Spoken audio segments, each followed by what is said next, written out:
So there's a delay over there. I see that. So don't watch. So don't watch that.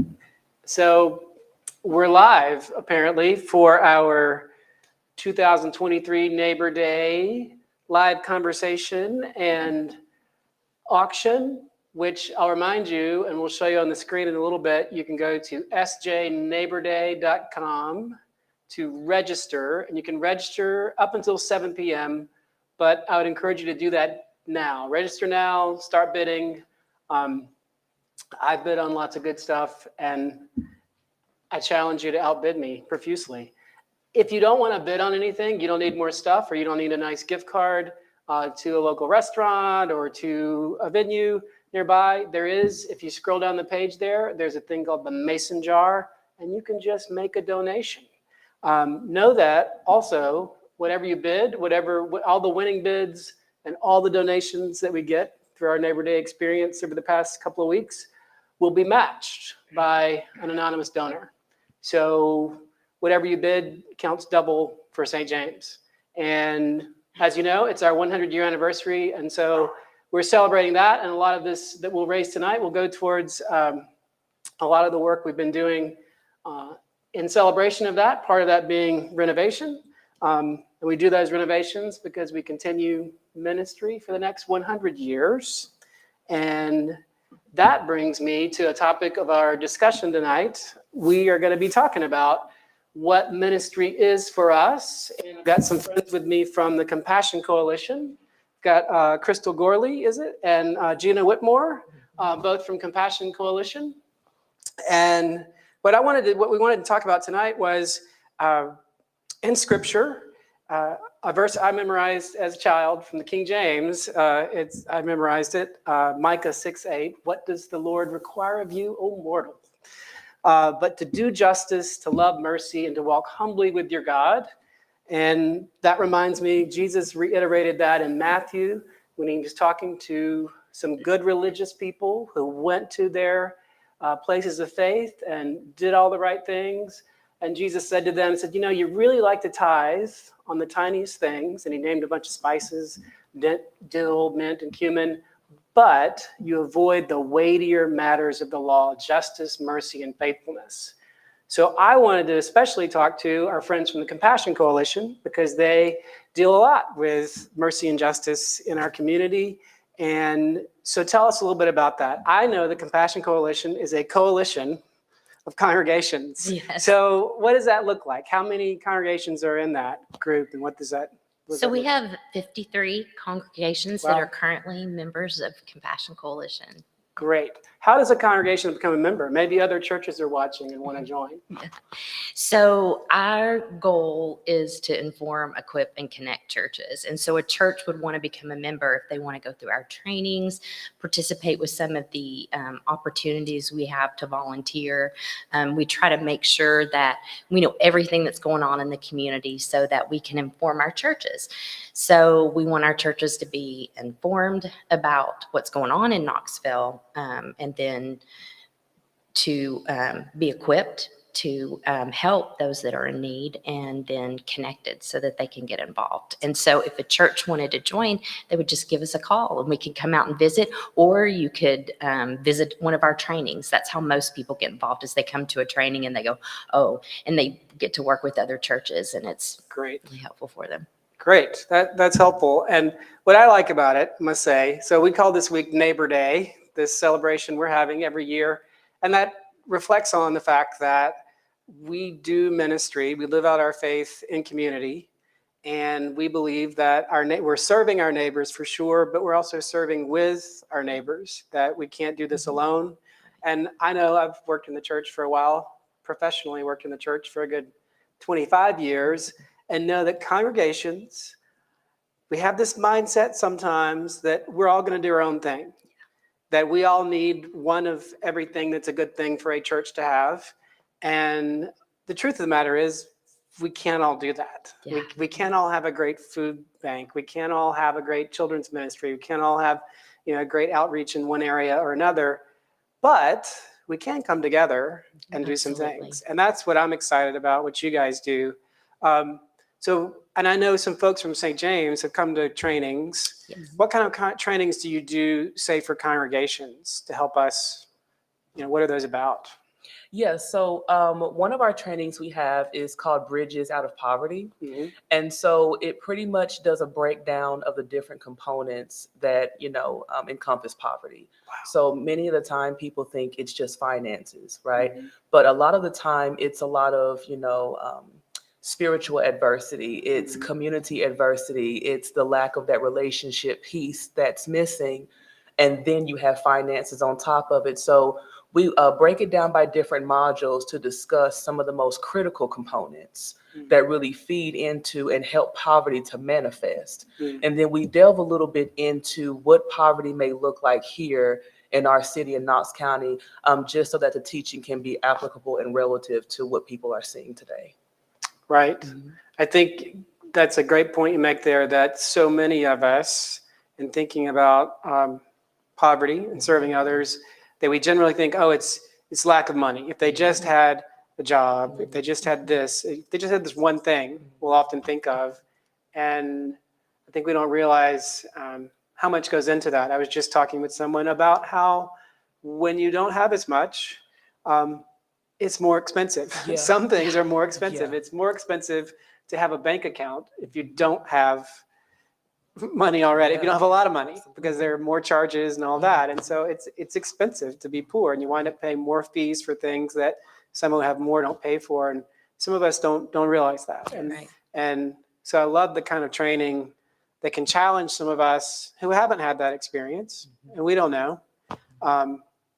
And it can really challenge us to think differently about really the depth and complexity of things, rather than, oh, why don't you just do this? Right. And well, that's amazing. That's great. I know some of our folks have taken that, especially folks who work on sort of frontline kind of stuff for us. We do what falls into some of the acts of mercy. When I talked about passages there, I see mercy as we're just meeting an immediate need. Mercy to me means you see somebody hungry, you get them a sandwich. Somebody's cold, you get them a blanket. Somebody needs a hug, you give them, offer them some condolences, some comfort. And that is part of living our faith. Yes. And so, especially for our folks who are offering that mercy ministry here through our church, because we have a doorstep ministry, we call it, where most days of the week, we'll give out a little snack bag. Not much, some crackers, cheese sandwich, some cold water, little snack. And we have folks who are definitely experiencing homelessness who come get that. Some folks who live subsidized housing and such in the neighborhood. Some folks who are day laborers who need a lunch. A lot of folks who, but it provides just that little thing. Doesn't solve any greater systemic issue, but it feeds that person right then, and it's us. But I think people have been challenged, when people are dealing with people, because it can cause a lot of anxiety for us to, oh my gosh, I've got to be able to fix it all real quick. And I love a training that can teach us that it's more in depth.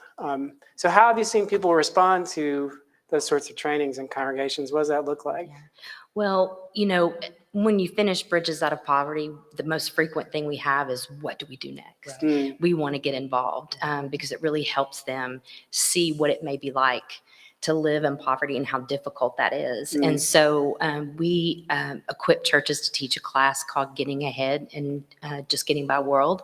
And so we have 12 to 14 people who are experiencing poverty, and we, for 16 sessions, have a class where we talk about how poverty affects our own lives, how it affects our community, and how we can build resources to start to take the steps to move past that, which is very difficult to do. But it gives them this safe place to really express how they feel and to really have that time, because when you live in poverty, it's constant, constant. You're trying to meet the food need, the rent need, all of those needs, and you're going, or whether it be childcare, all of those things.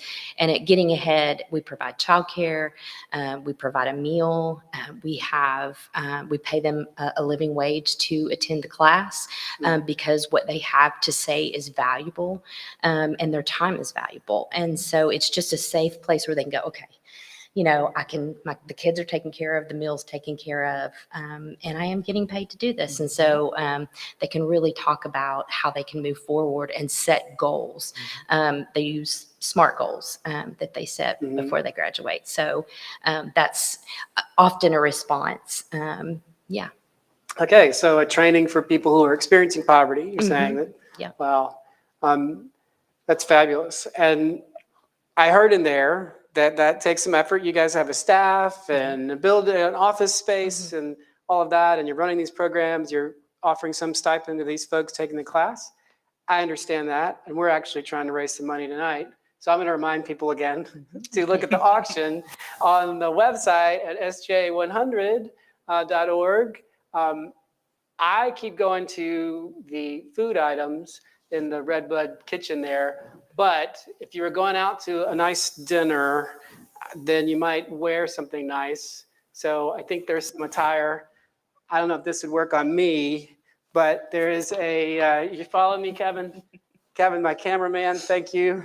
All right, we got a mink stole here because, Knoxville is just the place for fine dining. So you could bid on Aubrey's or Good Golly Tamale, Redbud Kitchen, Rami's down the street, and wear this I can see you wearing this to Rami's, right down there. Gina, I'm going to put this on you real quick. How about that? Look at this. Look at that. Oh, yes. See there? All right. So, Very nice.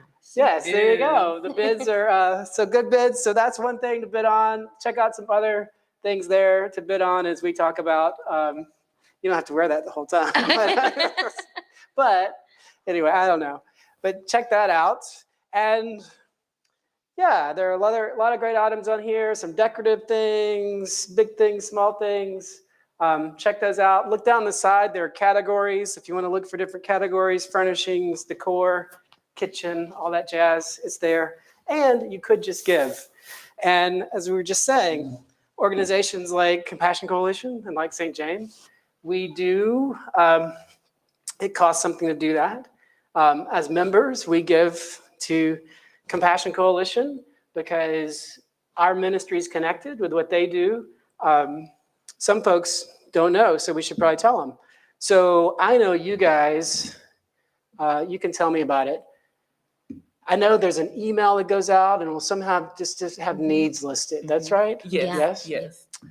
And we'll talk more about this later, but sometimes I know when people come to you, particularly seeking help, and they might have an immediate need, I know you've got a list of those member congregations, and you kind of know, like, hey, I know sometimes John Mark down at St. James will help with this. And you might have them contact us or you contact us. And I appreciate having that because, again, it's that relationship where I know these guys are being offered classes that maybe I don't have the resources to offer all the time, but I'm glad to offer my space. I'm glad to refer people to Compassion Coalition. Say, hey, maybe you should check them out and get in their program. So what does it look like, say in that case, when somebody has a particular need and they come to you and say, hey, I'm not going to be able to make my rent this month, and I've got these kids, and the car broke down. Can you help me? How does that look with somebody coming in? What happens? You just immediately say, yeah, we'll help you right now? So it would be nice. It would be nice, yeah. But we do have a call center, and it's called Connection Point. Okay. And so our community neighbors can call in, and they will leave a message, and one of our volunteers or one of our interns and even our staff will return those phone calls. And that will give us a chance to really build a rapport for the presenting need. Mm-hmm. But it'll also allow us to delve a little bit deeper to kind of find out, what is the cause of this presenting need? How long has it been going on? What resources have they tried before? What worked? What didn't work? What programs are open now to where they can better sustain? And if we're able to meet that concrete need directly, then we'll do so. In the event we're not, we can ask our partner churches to come on and help us with someone's need, or either refer them to a program through a case manager referral. So many case managers in the city know each other. So we can call each other and say, hey, there's a program that you have. I have someone who may fit this program. What's the criteria and what can I do to kind of get the ball rolling for this person? Okay. Yeah. Okay. Great. Great. Well, yeah, I appreciate that insight to how you guys work with people. I wasn't really sure. I've heard bits and pieces, but and I also think, I mean, there's probably also a process where you do some intake, like, what kind of job do they have? What kind of experience? What are what are presenting issues for the family? Yeah, and again, I appreciate that, because the size of the staff I have, I can't do that with as many people as you can. And then I love the factor that you're connecting with so many different groups, so many different ones of us, to say, okay, I know this person, St. James can help with this need, to show some mercy to help with the utility bill or something. But then there may be an actual program that helps people move toward housing and things. So I appreciate that working together, and that, again, that neighborliness, that partnership is what I think we have to do in this day and age for sure, to help us out. So about how many people would call the call center in a month, do we think? Do you know? Well, I know that we've had 2,700 calls this year, and it kind of goes, up and down. The volume is pretty high. We can only take so many calls, and so if it gets too high, say we have 20 or more people waiting on a call back, we'll go ahead and let new people that are calling in know that we're at capacity. We try to do that very respectfully. We wish we could take every call in the city, but it's just really hard. So we have, a message that we put on to let people know when we're full. So yeah. Excellent. So in the, and I know I've seen a lot lately with issues of people experiencing homelessness, issues of people having trouble with staying in their homes. Seems to be rising now, especially as we have come out of the pandemic. A lot of the funding for that went away. People were left with kind of space, and I'm sure you're seeing that too. And it sounds like part of the question you guys are asking, say, use the example of rent. Somebody says, "Hey, can't pay my rent this month." You're going further with the question and asking, "Hey, what about next month? Right. How do we keep this going?" And that's a big thing. And again, that's what I appreciate about partnership, because maybe we can do that with one person or something as a congregation, but to have when we come together, there's that joint effort of sharing that work.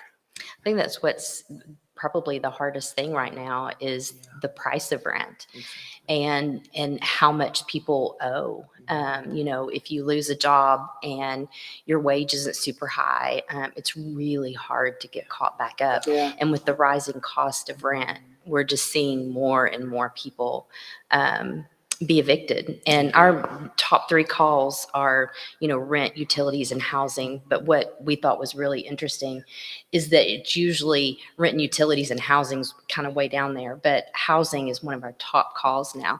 People just calling and saying, I can't find some place that I can afford. So that's, or my rents, they're selling the house I live in, and the rent's going up. Those are the things that we're seeing. So I think that's one of our top calls right now is housing and prevention of eviction. Right.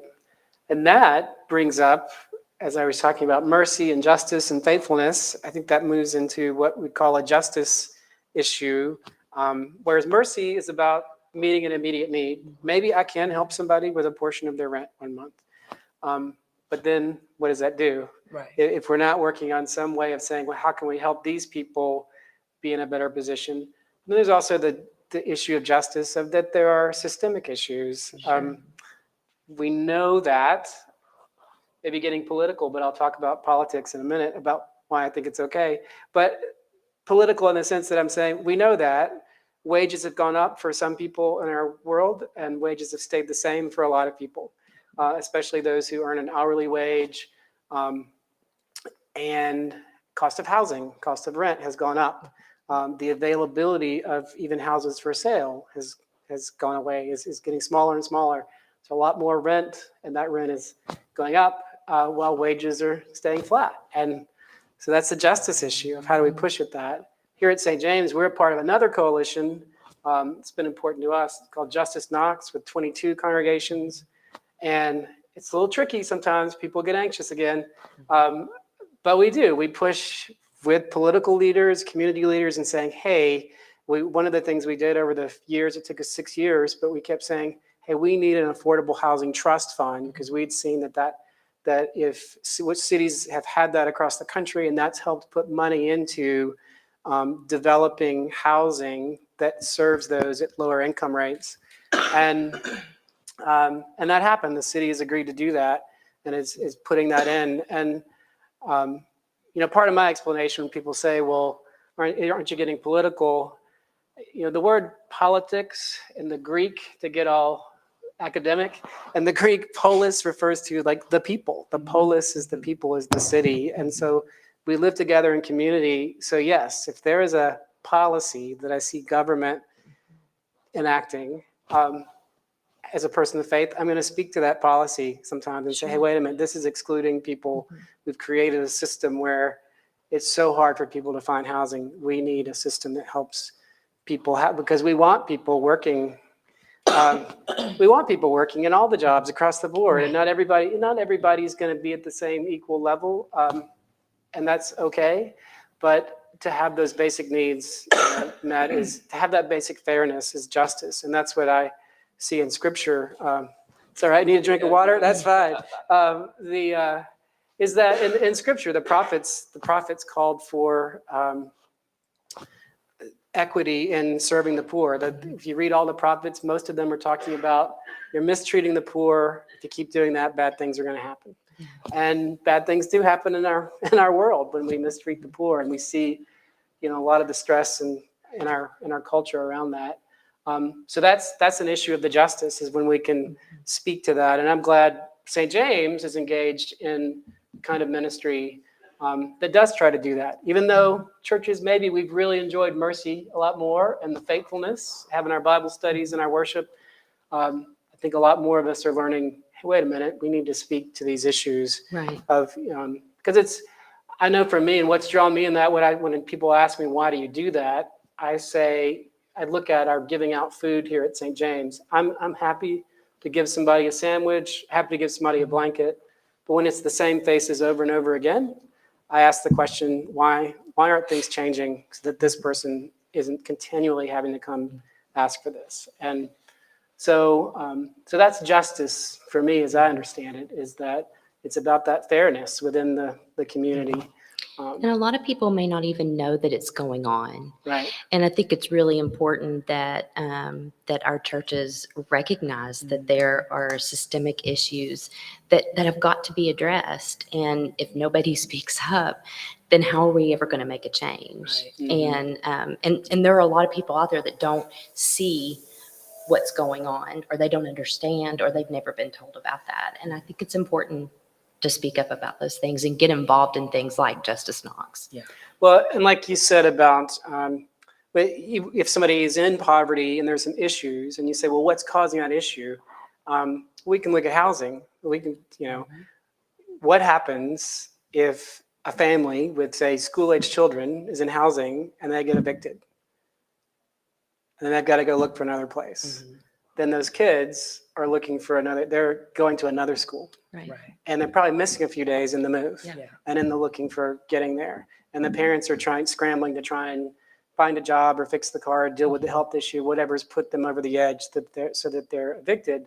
And there's that, how well are they going to do in school? Right.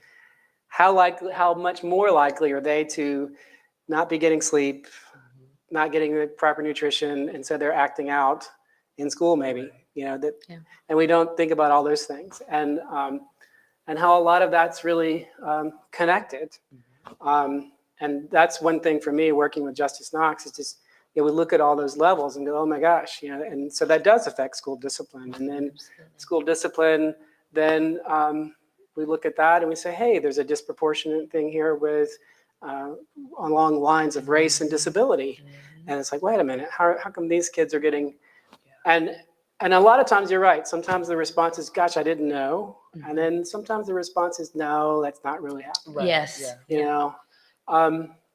So that's why, so we're celebrating our 100-year anniversary. And I know it sounds like a weird connection, but I'm going to make it connect because it does connect for me. So St. James is celebrating 100 years on this spot at 1101 North Broadway. And one of our buildings is almost 100 years old, and we know it. But we did a lot of renovation to stay in the space. So it took some money to do that. And some people were, and part of me even felt like, oh my gosh, we're raising a lot of money to maintain this space.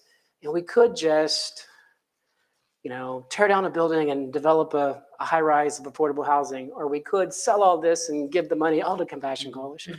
But then I realized that a big part of this place is that we built a community that does try to speak to those issues. Right. To speak to people who don't know and maybe haven't thought about it, to be a place where hopefully I can be bold enough to say, hey, you know what, this is happening in our community, and we could make a difference if we spoke up. And because I think on the one hand, people believe, oh, I shouldn't speak up, or what does it matter if I say something? But that from a place that being a faithful follower of Christ does mean that I'm going to seek mercy, but I'm also going to seek to do justice as well. And that continues to be important to me to say we're maintaining a community in this space that does that work from here, that encourages and strengthens people in that, because it's hard. Right. It's hard. Yeah, you guys deal with it every day. And, it's hard when there's that issue where you go home and go, man, I wonder where this person is sleeping tonight, or what happened with this family. But you've done all you could with what you had. And, but we believe that makes a difference, and that to help those folks. So being in this place has been important to us. And I tell my congregation that our investment in maintaining our buildings and such is our investment in our commitment to say, we're going to stay in this place. We're going to stay in this place that's not far from Compassion Coalition offices, not far from the shelters, not far from where we see people experiencing homeless every day, walking up to our door. We're going to be right there in the midst of that. We're not going to run away from it. And we're going to stay here and try and face that. So we are doing this auction to raise a little money to help us keep doing that, to help us fund those ministries. And we have some mercy ministries here, not just our doorstep, that helps folks with those lunches, but also people working the front desk will take calls, maybe help with the utility bill, not the full amount usually, but some portion, for folks in our zip code, 37917. We also have a food pantry every other week. It gives out groceries. That's been here. That's been going since around the 70s. And it's, it's a fascinating thing. You talk about just learning things. We've had to think about over the years, like, well, what do people like? We'd put something in there and go, oh, this population we're giving this food, they don't really eat tomato soup or whatever. And so we had to sort of readjust and go, okay. And then even to think about, some of these people are on assistance, SNAP, which most of us growing up knew as food stamps. But the SNAP benefits, food stamp benefits don't cover everything at the grocery store. Right. Especially now. Yes. The prices are so high. Right. And some products are excluded. So we had to make a point of saying, because there's a request, especially as the winter months come, people need hand lotion and things. And so we try and provide some of those things that aren't covered by SNAP. And folks will tell us, hey, look, this is the difference between me getting this prescription filled and buying groceries or something. So just that little act of mercy. But and we use up a good bit of our space and have a couple of refrigerators back there running. So it costs something to do that. So that's why we're doing this auction. So I love talking about the ministry stuff, and I forget to point you to the auction. But go to that website, SJ Neighbor Day 100. There's only 30 minutes left to register, okay? So lots of cool tickets and passes and such. That's one thing. Check that out. On the side, there's a list of categories. So there's some zoo stuff. Knoxville Zoo, love Knoxville Zoo. Ruby Falls, come on. I should have brought the picture of my brother and I when I was like 4 years old. Museum of Appalachia, lovely, funny story. Museum of Appalachia. I did a wedding out there for a member of St. James, Jill Pierce, if you know her. Well, all during the wedding, I kept hearing the peacocks call. And to me, a peacock's call sounds a lot like a woman screaming, "Help me." So all during the wedding, you hear this woman's voice going, "Help me." So, but it is a fun place, and tickets can be kind of costly, but you could bid here and get a good deal on tickets. On IAMS membership, love IAMS. It's just out at the Quarry the other day. Hall of Fame, the Basketball Hall of Fame, check that out. Lots of great tickets and stuff there, food items, gift certificates and stuff. And then also some good old items. One thing, Crystal was pointing this out, so if anybody wants to bid on this, and yeah, you could just bid on this and give it to Crystal for her great work. How about that? Is this this holiday wreath here made by our own parishioner, Linda Gransom. So people who know wreaths, this is a fancy thing. Lots of colorful ribbons and gingerbread happening there. Gingerbread lady. So check that out. Decorate the house. Get that now. Get prepared. Fun stuff there. A little jewelry. I don't know what to tell you about this jewelry. You're going to have to look it up. A Ken Lane bib pendant. It's a pretty big one. Can you see that on the camera? Is that coming in? Am I good? I don't have a good monitor here. So the monitor is delayed. Let's go ahead and give away all our secrets. I'll break the fourth wall and tell you that I can't see what's happening in real time. So excuse my hair. Some ivory china, Noritake. I know my china and silver and all that. That's good stuff. Check it out. Complete set there. Have a little dinner party. So bid on all that, because as we're talking about, this helps us do the mercy we do and help support the community that we hope engenders justice for all of us and for all of Knoxville. So bid there. Again, I'm a big gift card lover here. Elders Ace Hardware. Who doesn't need to run to the hardware store from time to time? It's my favorite place. I love it. I'm telling you. A historic homes tour, Louis Cafe, good old classic. Scuba lessons, short-term scuba lessons, and Whittle Springs Golf nearby. All of those things are there, and you could buy these and give them to somebody else and act like you picked it out just for them, or you can enjoy some good experiences. But I am here talking with our friends from Compassion Coalition. We're talking about mercy and justice and what that means, and how we do that work together. So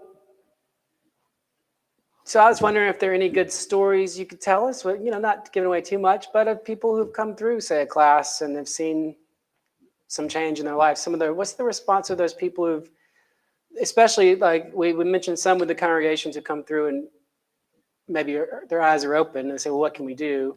But what about those folks who are experiencing poverty and come through the classes? How do you see that impacting them? Yeah, I've had sorry, my mic was off. I had the pleasure of meeting up with a few of our Getting Ahead graduates a couple of months ago. And one of the young ladies, she had come to the realization through the class. And she said this, she said,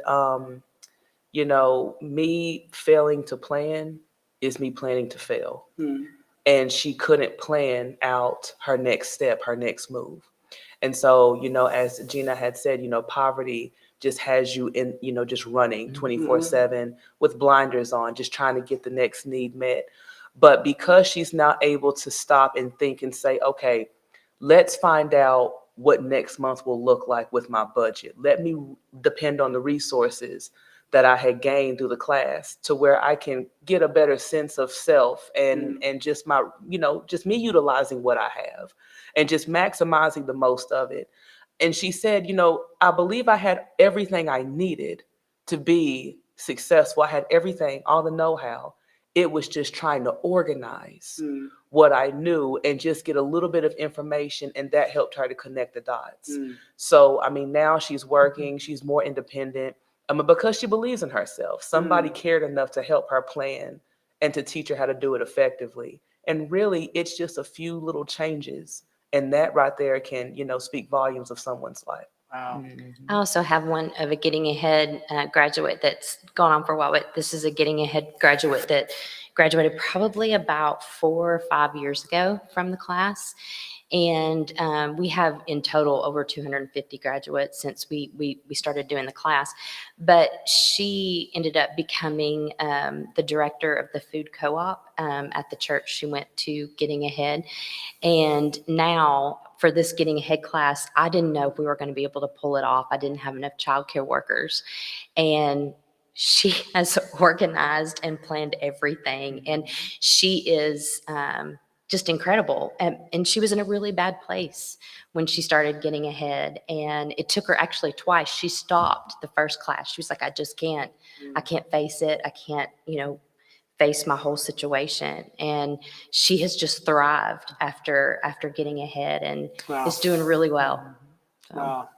Those are great stories. I love those. Thank you, guys. I really appreciate, Crystal, like you said, the woman who was in a place where, even though she says, I had all this know-how and I had enough to figure out something, but I just couldn't. Yeah. I couldn't because she's in this, caught up in the rush of that, of like, what's the very next thing, the next presenting thing, whether it's childcare or somebody gets sick or getting food on the table or how am I paying this next bill?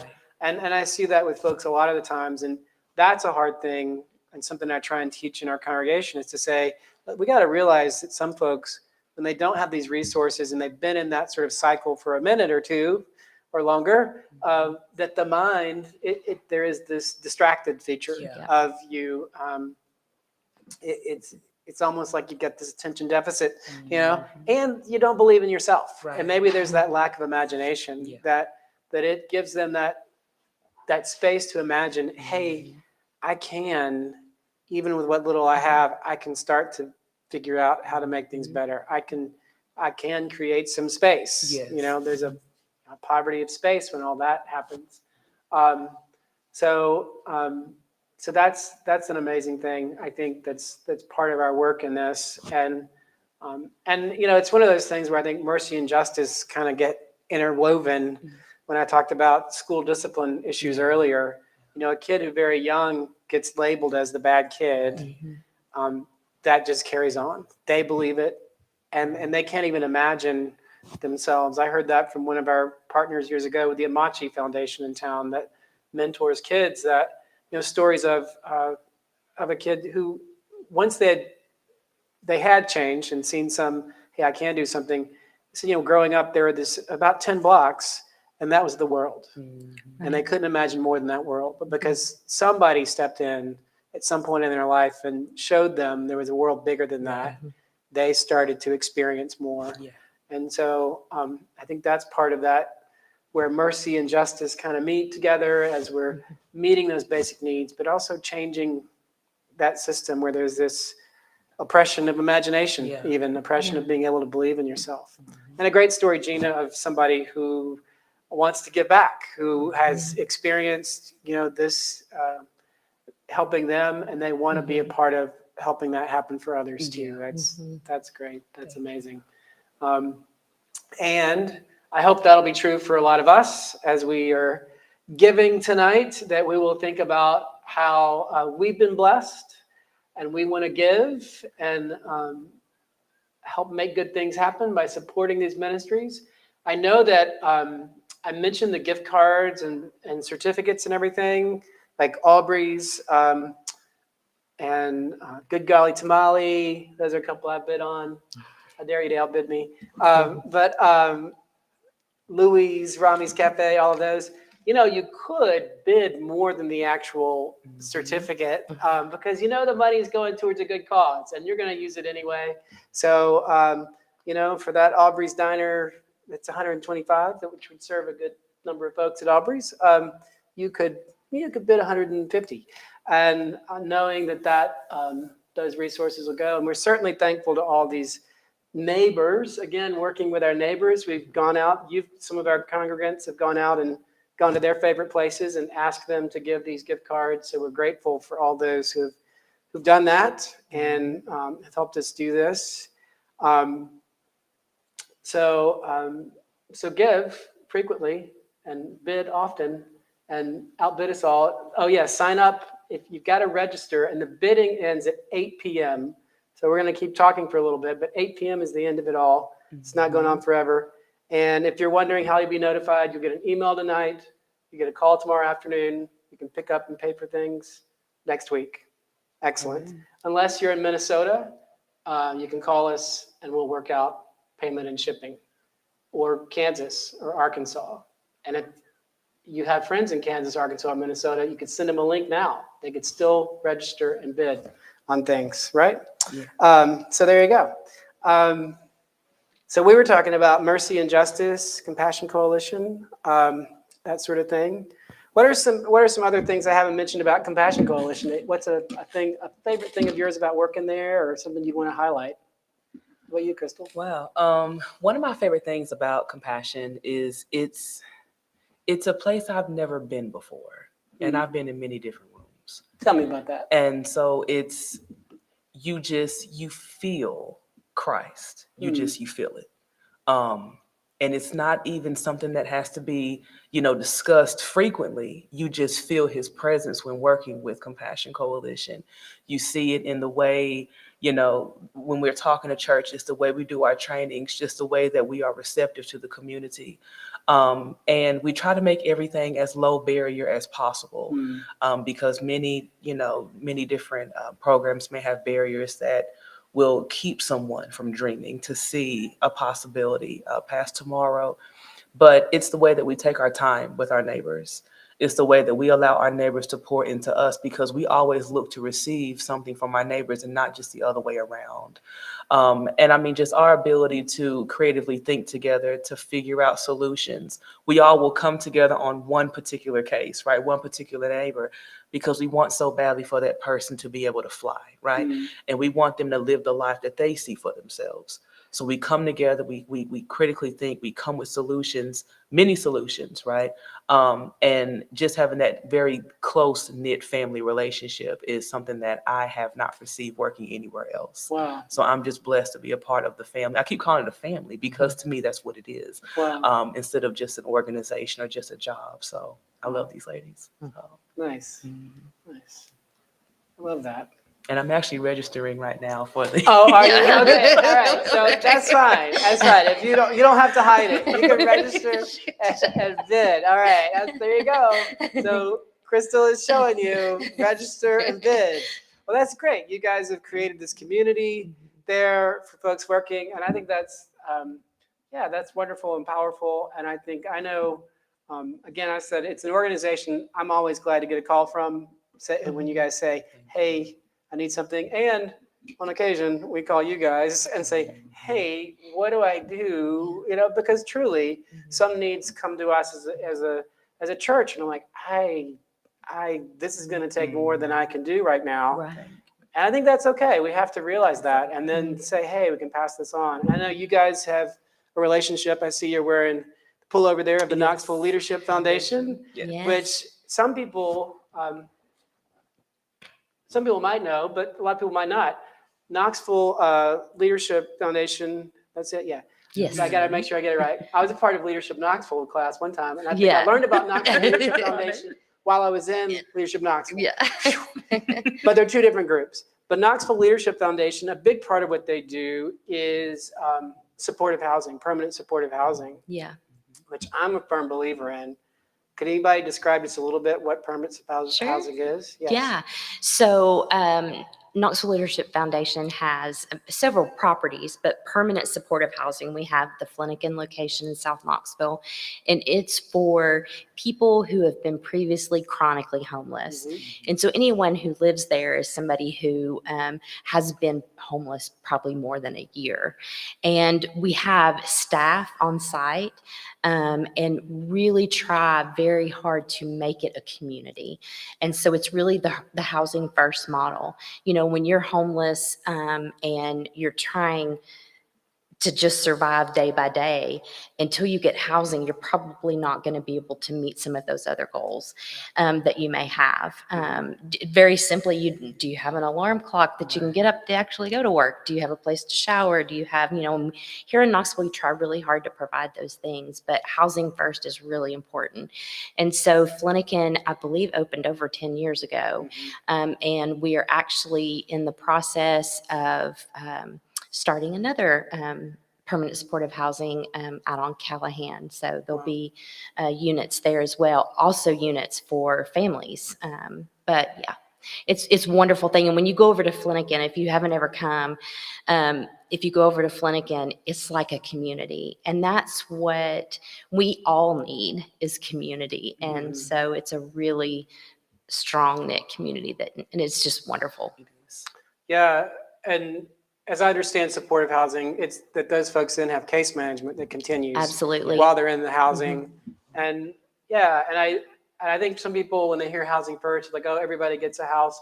And but I've got a friend who hangs out at St. James.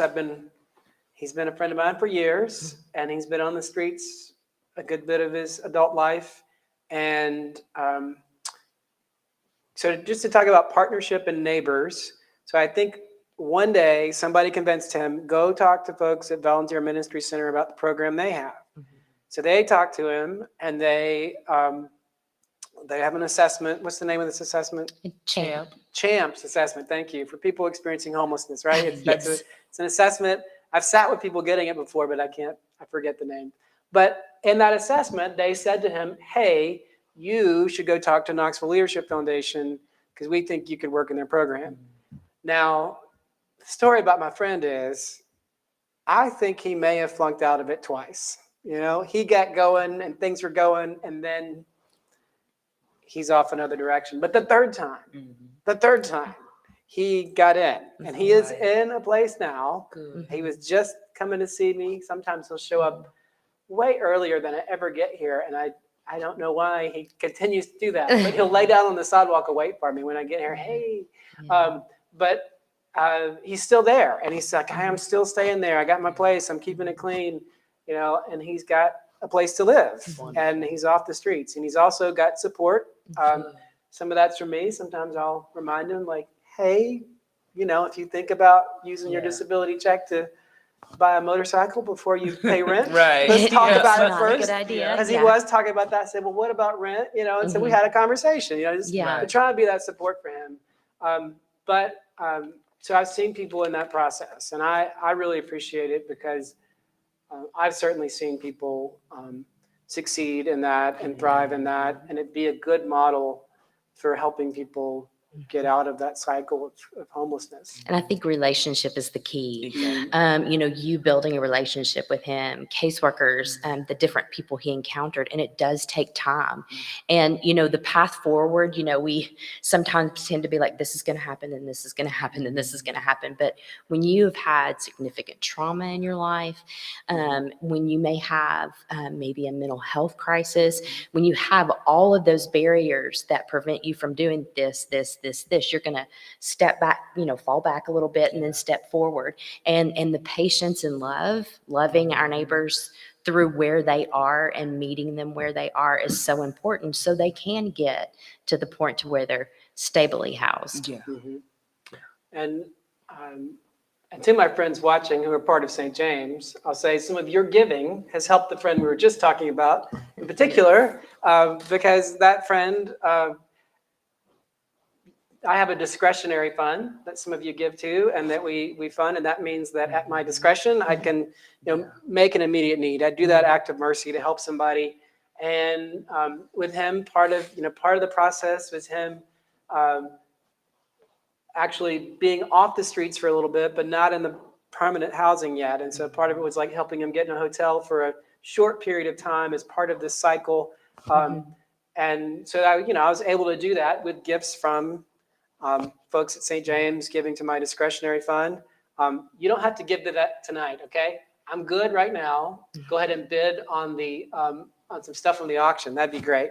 But again, it's just an example of how we're using. This is why we spend some time raising some money, is because it can help us do things to help people along the way. And so I was able to help somebody along the way.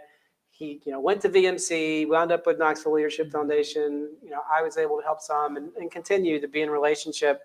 But again, it's that our neighbor day. One reason we hold that up is because it is about loving our neighbors and really expanding who we believe our neighbors are. Yes. Right. And so I appreciate that. And I'm like you say, and I'm glad to hear Knoxville Leadership Foundation is expanding, doing more supportive housing. I'm a firm believer in it. And we just renovated our buildings. Someday, who knows, somewhere on our property, we might have some sort of housing, something.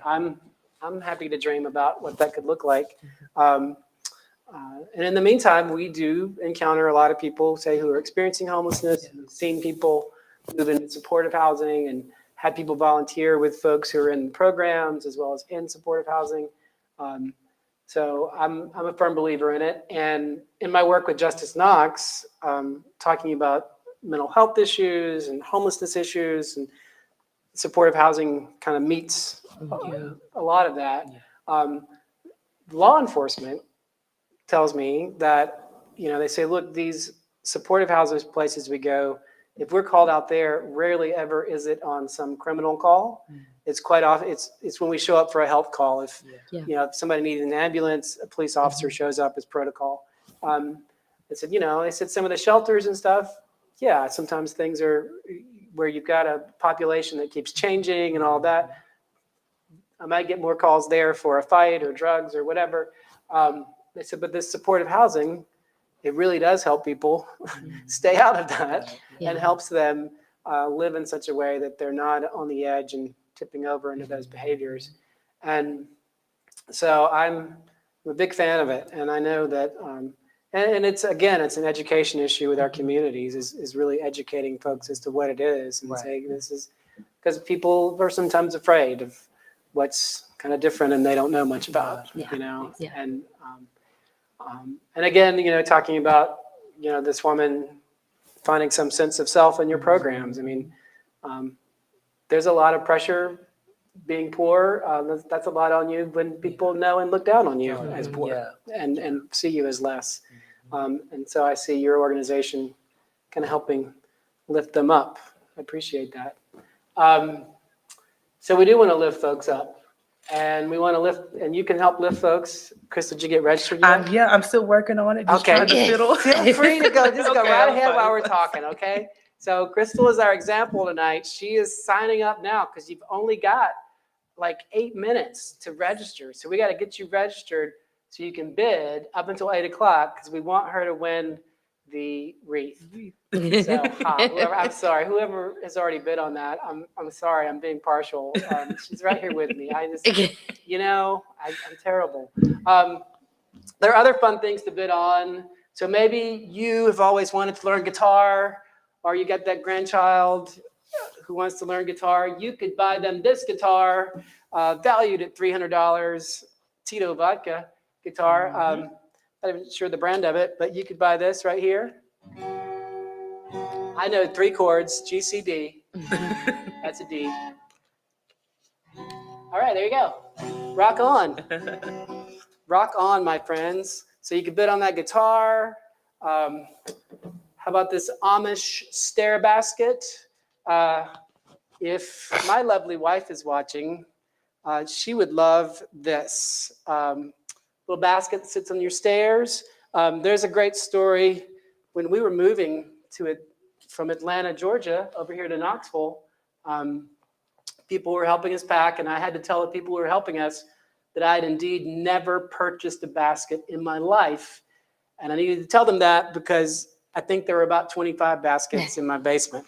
And but I have since bought a small basket for my wife because she believes that you need things that hold other things. And to have one on the stairwell, my son has one on his stairwell, that the full intention is that things in there are supposed to go up to his room, but he forgets. Also, a traffic mat rug. It's got stuff on it, so I can't really hold it up. But look up this traffic mat rug. It's got little cars and school buses and stop signs and a little wooden place that comes with it. So fun stuff. Kids love this. My boys had one of those little train tables that had a little map on it, and they love driving things around, and dinosaurs wound up on it and everything. But kids love that kind of stuff. You don't have to just buy them the pads. So buy that for yourself. Oh yeah, some scuba gear and lessons. Our own Jimmy Wheeler from St. James teaches scuba and has this great gear here. So buy that. This sewing caddy, a Norwegian sewing caddy. I don't know if you can see it, but if you're a sewing person, look that up. There are also some cool old sewing things, like wooden spools and that sort of stuff. And so check that out. There's already some designs. It's a cool folding design. Again, that girlfriend, well, I have to guess that this is going out in the public, I should say. My wife and girlfriend are the same person. I just often call her my girlfriend still after 27 years married. But she believes in me, and she believes that I can sew. And so she's often said, "You should sew, honey." And so maybe I should bid on this because she also believes that you could keep bees, you could do woodwork. And I'm like, I don't think so. But I am bidding on the Willow Springs Golf Course. I don't really play, but my son is playing. And here we have a antique wood driver, nice and decorative. I think it would not work for me to play with because I'm left-handed, and I think this is right-handed. Yeah, I don't know. I just work here. But anyway, that's cool. Check on that. Nice little decorative thing. A Keurig coffee maker. Everybody loves those. Some cool paintings going on. Lucky Bubbles paintings. Fits that space, matches the carpet, matches the couch. You should bid on those things. Crystal, did you get registered? I did, and I placed a bid for the wreath. Excellent. All right. Well, you have my permission, even as we talk, to continue to bid. So we've talked a lot about some mercy and reaching out and helping and educating folks and meeting those immediate needs with mercy. And we talked some about justice being that issues of fairness. And what are some things you find that, kind of, again, that I guess mercy and justice kind of mix here, but we've talked several times about how sometimes in our congregations and in us living our happy lives, we just don't see what's happening around us. Yeah. So what are some of the things that maybe you would like to highlight? Like I mentioned, did I just pull my microphone? Oh, I did. yeah, I did. Thank you. Is there anything that you think we ought to hold up as something we know? Like I mentioned, we've mentioned several times that some of us don't really realize just how much energy it takes trying to figure out when you don't have a lot, just figuring out that next thing. But what kind of things would you kind of want to help open our eyes about that you've seen in poverty that made you go, oh, I didn't realize that, and a lot of people don't think about that. So what's some of those things? I think for me, it was how much time it takes. Mm. So if I'm going to a job interview in West Knoxville and I live in South Knoxville, it may take me a good 3 to 4 hours to get to that job interview.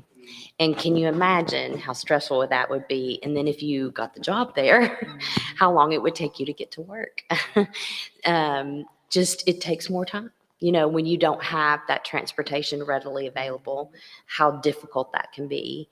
And then also, I think the other thing is the snowball effect. One thing happens and it just snowballs. And a lot of times, somebody who has resources can stop that snowball. And if my tire, something happens to my tire on the way to work, I might be able to call somebody to help me or whatever. But if I don't have resources, that tire and not being able to get the car fixed may lead to me not getting to work, which may lead to me losing my job, which ultimately can lead to my lights being turned off and then homelessness. And how quickly that can happen.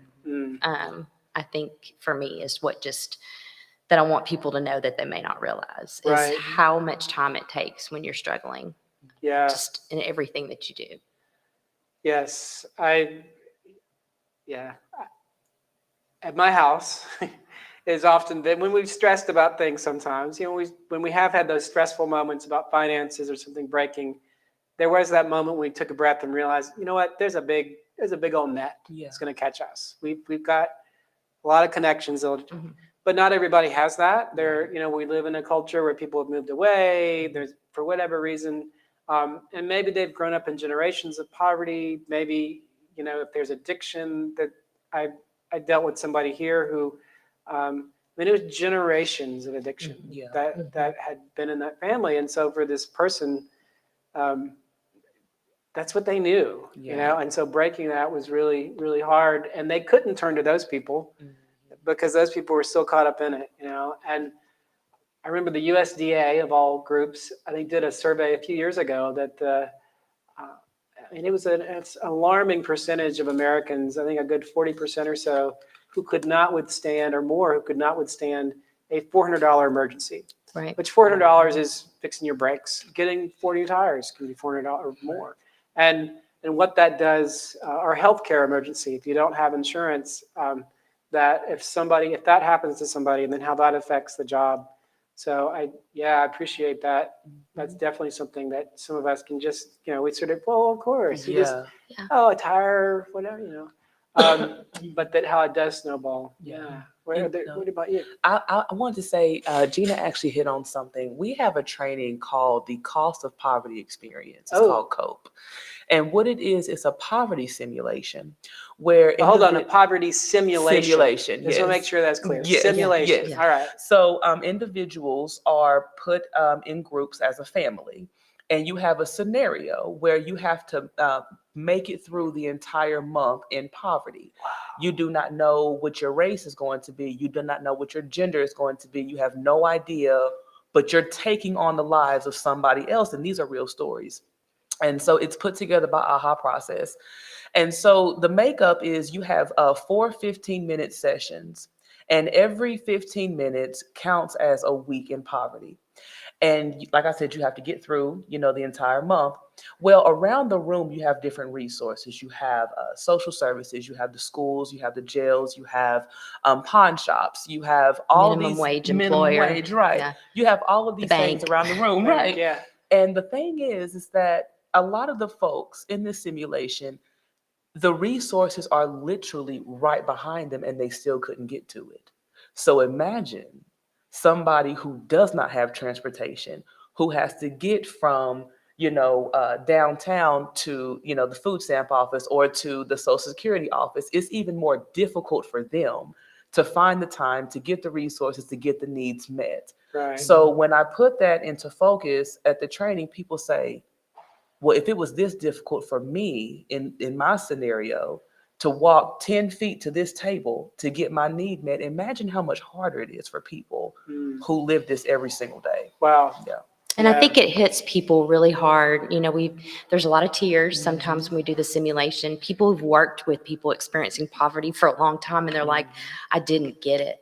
Right. And but it just really brings everything into clear focus. And it's like, wow. Yeah. And I think people are surprised when we say, or say things like, you don't get a break from poverty. Like, you're in this room, you do the simulation for 3 hours and it's over, and you're like, gosh, that was really stressful.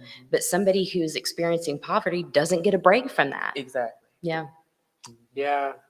That is definitely something I know I need to be reminded again and again. I mean, sure, I've seen it, I've learned it, I've been through a simulation, But then it's easy for me to go, well, why don't you just Mhm. do this? Why don't you just make a list? I mean, I have trouble making a list and getting things done, but imagine if it were matters of my health and safety and where I was sleeping that night and the food and And then there was all these additional barriers right. that would pop you know Yeah, that pop up. I've got a car that works, and I've got enough to be able to fix my car. And if I didn't, I've got a friend I can call and say, "Hey, can you help?" You know.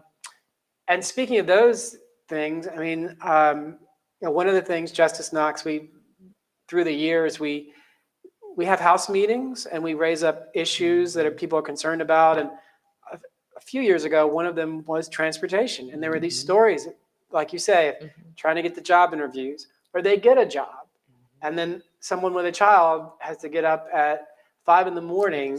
to walk their child down a street with no sidewalks to get to the bus stop so they can take them to daycare and then get to the minimum wage job that they've got.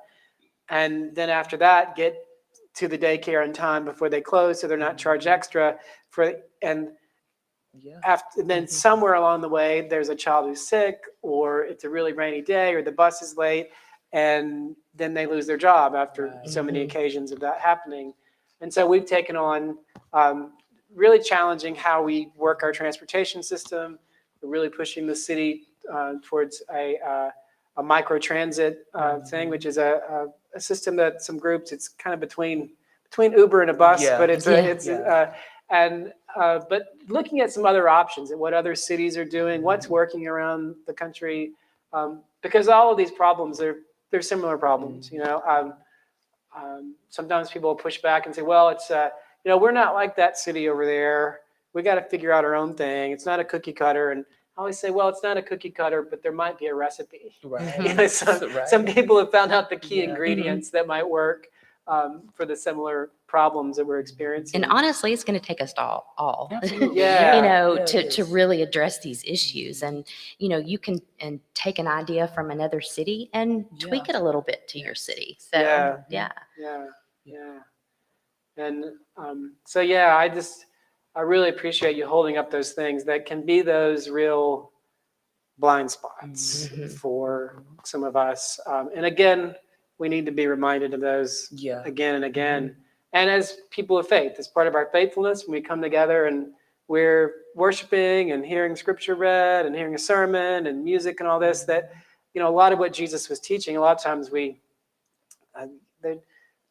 tend to focus on the heaven stuff as something far away in the afterlife. But when you actually read Jesus' teachings, he was really about right here and now. He seemed to be talking about feeding people now and healing people now. He challenged the religious leaders. Oh, good. Here I am sitting in my clerical collar in the church building. And he would point his finger at religious leaders and say, hey, you put all these barriers on people and you don't lift a finger to help them. And I'm offering mercy, and I'm offering this care for them. I'm offering this healing. And that really is a part of being faithful, is that showing that mercy and justice Jesus talked about. And as I said, Jesus didn't invent it. He was in line with the prophets who, like I said, a lot of people think of prophets as being prophecy, like this is what's going to happen in the future. If you read prophets like Amos, which if you read Amos, after this, everybody go read Amos, because that's what you want to do. But actually, it is a pretty fun book. Look for the section where he talks about your wives are like cows sitting on their couches eating raisin cakes. Just saw a map about obesity in America. Anyway, but he would point at, the whole thing was pointing at, you've gotten, the wealthy have oppressed the poor, and bad things are going to happen. And you haven't helped the poor. And so for us to really look at that as people of faith, that it's part of our living our faith is helping those who have less and helping change the system that sometimes can be a big part of that oppresses them.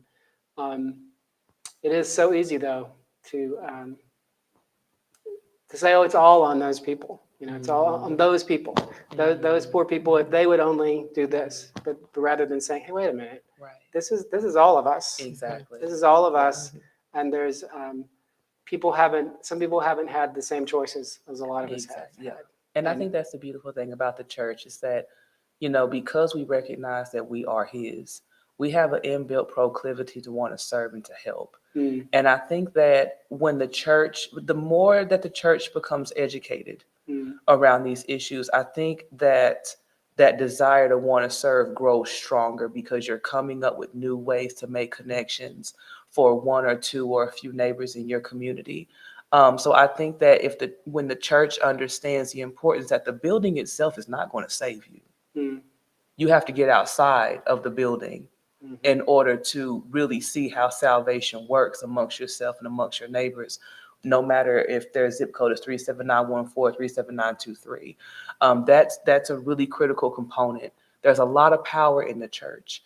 And I think that sometimes we may feel helpless, you know, to the system, Mhm. but no, we actually have more power than the system. It's just taking us to come together as a collective to say, you know, what gifts has the Lord blessed us with? This inbuilt proclivity, what do we do with this now?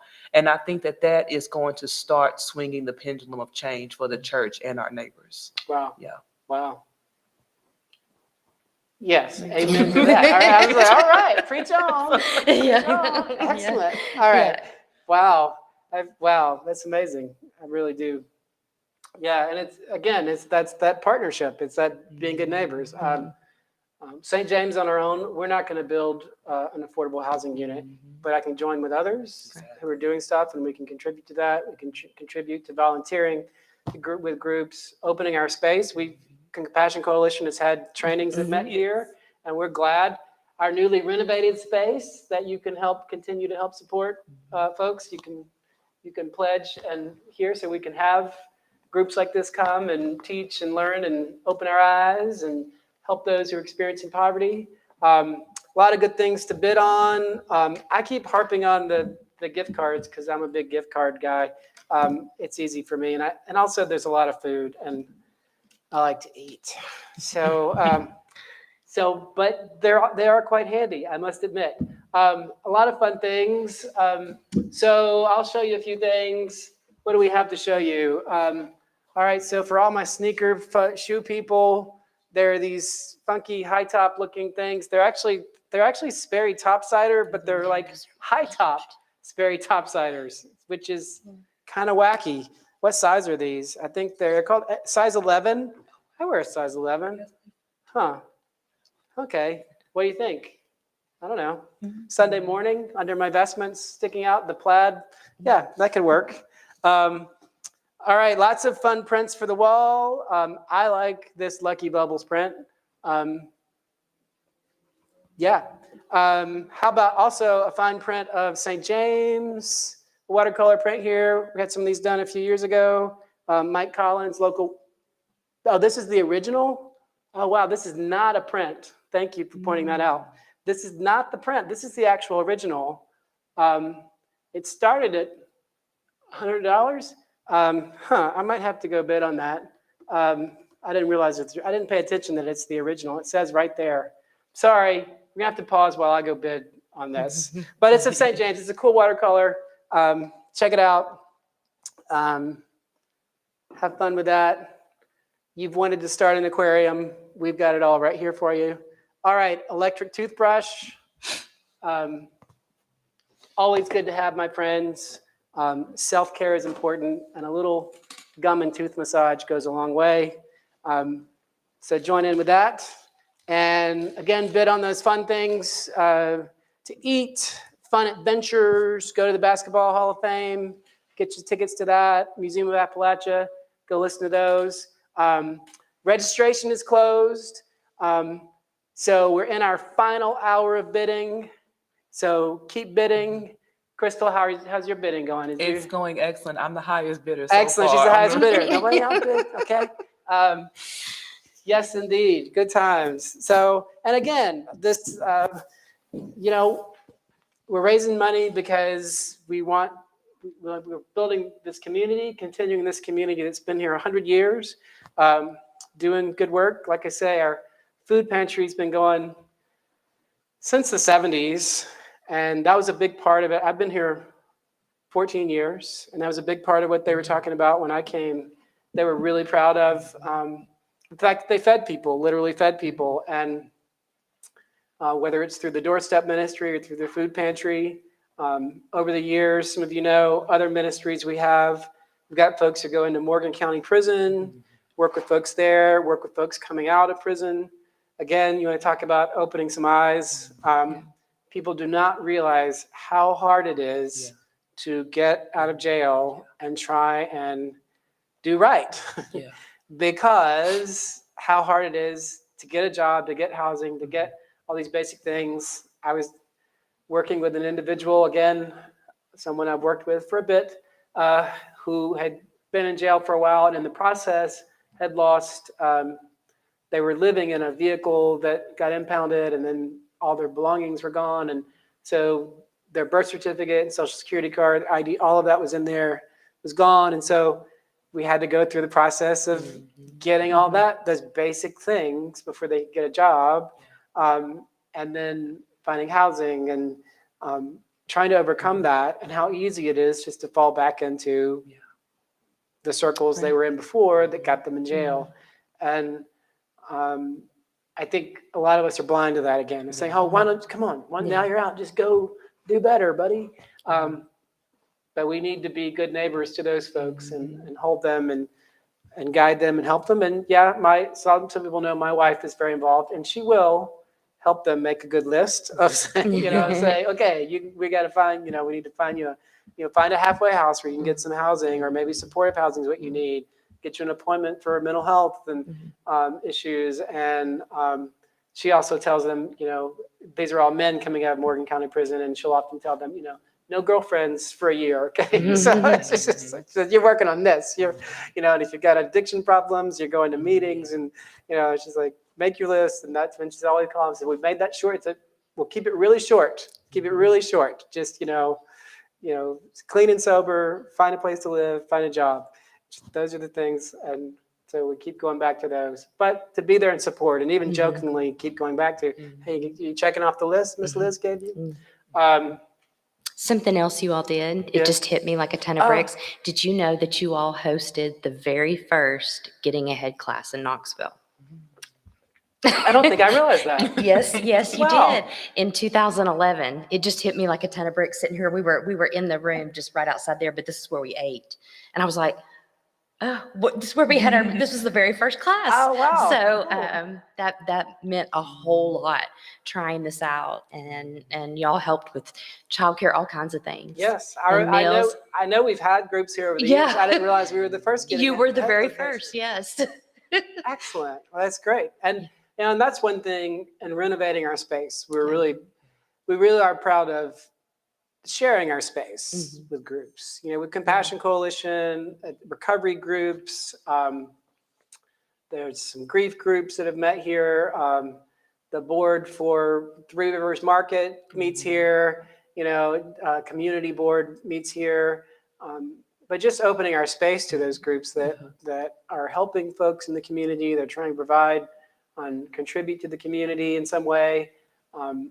We do appreciate being able to do that. And that's one of the reasons in renovating this, like we want to make sure it's flexible and accessible for groups coming in. So now this room is much lighter and brighter than when you first had your meeting. So we'll have to have another Compassion Coalition class here. That'd be great. Love that. And so, your contributions tonight go toward us hosting groups like this to do the work they do. Because, I talk about all the resources. While you guys have this coalition, you don't have tons of space. That's just your space. So you rely on us members to say, hey, come meet in our space. And that's that neighborly coalition part of all this work that, again, I think is a thing that the church is healing from our isolation. Sometimes we worked in little silos, but this is great. You guys help bring us together, and thanks for reminding me of that. That's a great. That's a little star there for us. Gold star for St. James tonight. We had the first one. That's awesome. All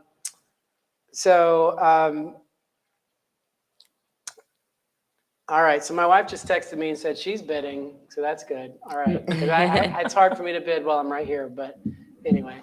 And if you are bidding, and you're going to find out by email if you won, that's how you're going to find out after 8 o'clock tonight.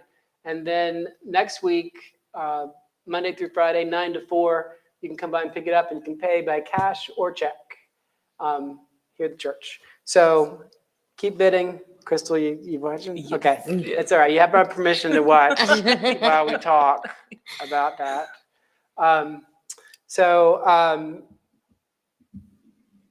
Yes, and I know you guys have had a fundraiser recently. Tell me about that. What does it look like for you guys raising money? Yeah. Yeah. Yeah, the only fundraiser that we have one a year, and it's our luncheon that we Yeah. have. We call it our Community Impact Luncheon, where we bring all of our churches together and talk about all the wonderful ways the body of Christ has come together over the past year. And so we just had it just a About few 2 weeks ago. ago. Yeah. And it went really well. But one of the things we talked about afterward is, whether we made any money, everybody came together, and watching those conversations in the room and seeing people from all different denominations having these conversations it was a beautiful thing. And That is it's kind of what Compassion Coalition is all about, is bringing us all together. great. I love it. And we're glad to be a part of that. I wasn't able to be there. I know Kevin was there running the camera, was there part of that. And that's the thing. It's not just me as the clergy person who's connected with Compassion Coalition here, but it's my staff and some of my members have been connected over the years and know about it. And so it's much more than just, hey, I can make a phone call and get help, but we've actually got people. And some of you, if we mentioned they need volunteers, Absolutely. hey, they want to go help answer phones and that sort of thing, I'm sure. And we will appreciate it. train you well. Very Yes. well. Crystal is awesome at training our volunteers and getting them, ready to answer those calls, because it can be hard to do if that's not something that you've done before. But if you love Yes. people and you want to make a difference, I think it's a great way to do it. You guys also open up, and I forget, do you call it like frontline? Mhm. Is it- Okay, I've been to that years ago. Yeah. Okay, so the frontline training, and it's for people like our doorstep ministry who answers the phone. So they're Right. getting a cold call of somebody saying, I need this and this and this, and can you help me? And I remember one of the things I was so glad you guys emphasized was sort of saying, sometimes pause, take a breath, Yeah. take a breath, Yeah. realize that we might not be able to meet all those needs today. Right. As grim and as rough as it might sound, we can't do it. We're not going to get them in a house today. Right. We're not going to, but we can begin the steps to help work with them to get them to a place to meet some immediate needs, maybe get them on track to get greater needs met.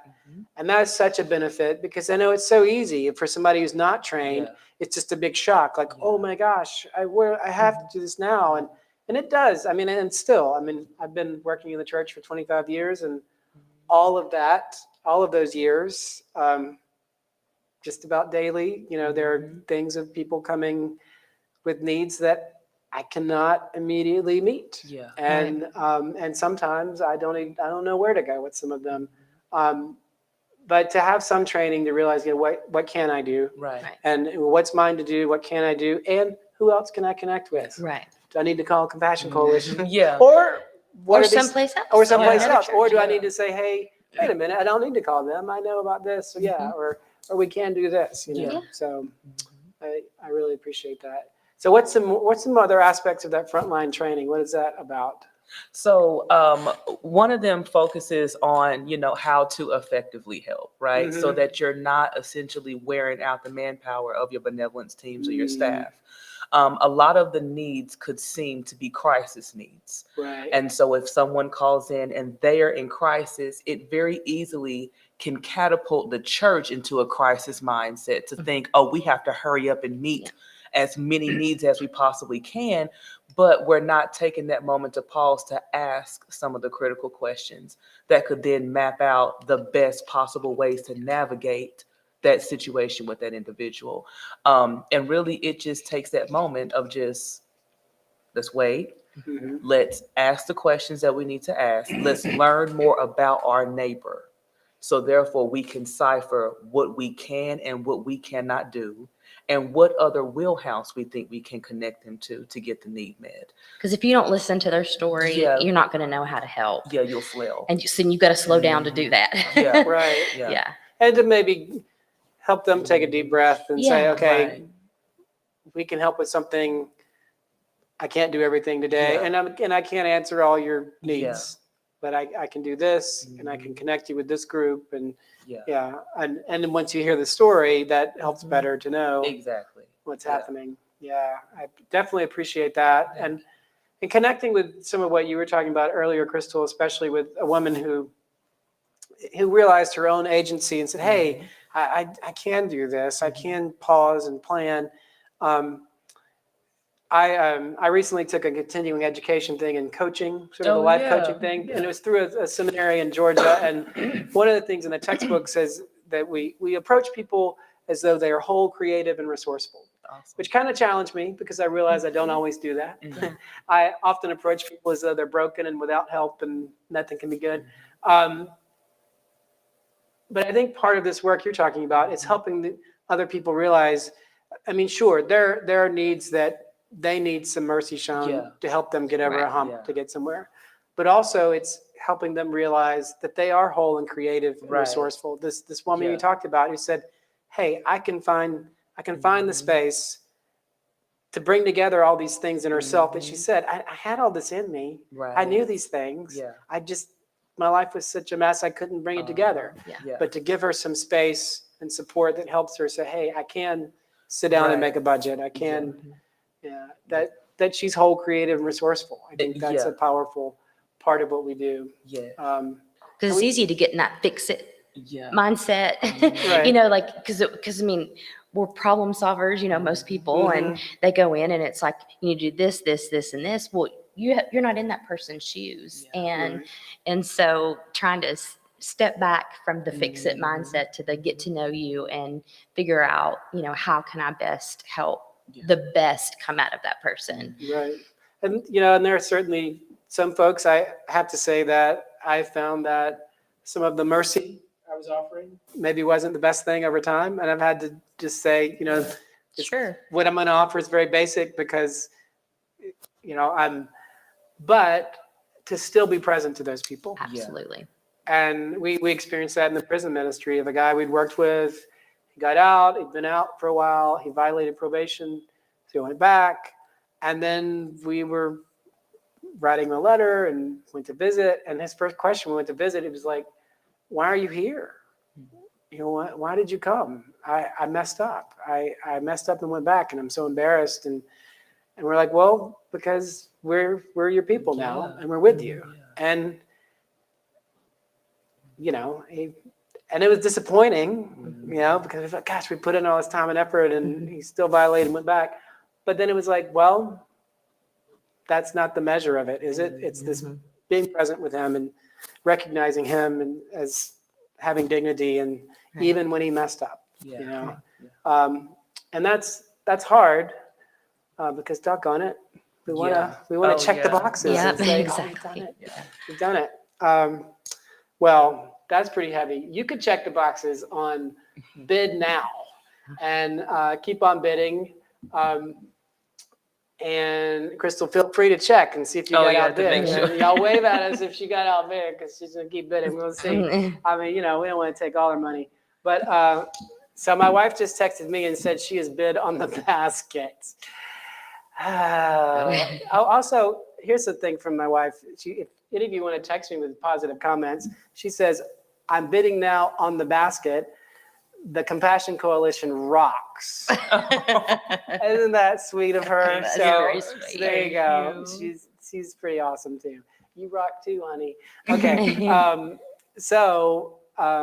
She's bidding on that basket, folks. So if you want that fine Amish stair basket, you can grab that, or those, or that guitar, or these cool chairs, cool little wooden kitty chairs.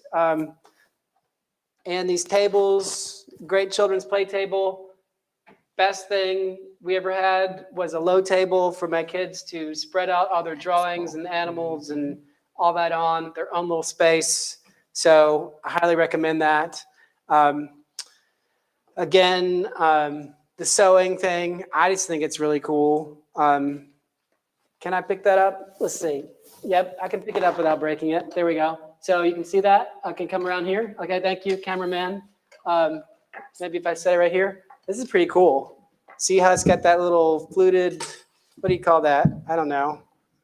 But that's that pretty is- cool. If you're sewing, I can see that there. Maybe I can sew, honey. Maybe I should get it, right? Because that break. Okay. If I just had a way to organize all my sewing things, then I could learn to sew, right? I would just know right away. There's even some fabric and stuff in there, things I don't recognize. So there you go. So bit away, my friends, on all those fun things. Help us do some mercy and gather the folks, do some justice. One thing we've learned, I mean, y'all talked about it's all of us coming together. One thing we highlight in Justice Knox is that we use our people power. We're not going to have enough organized money to affect change a lot of times, but we can get people together to speak, and our leaders do respond. A lot of our community leaders have really responded. I think at first when we started, it was kind of strange to them.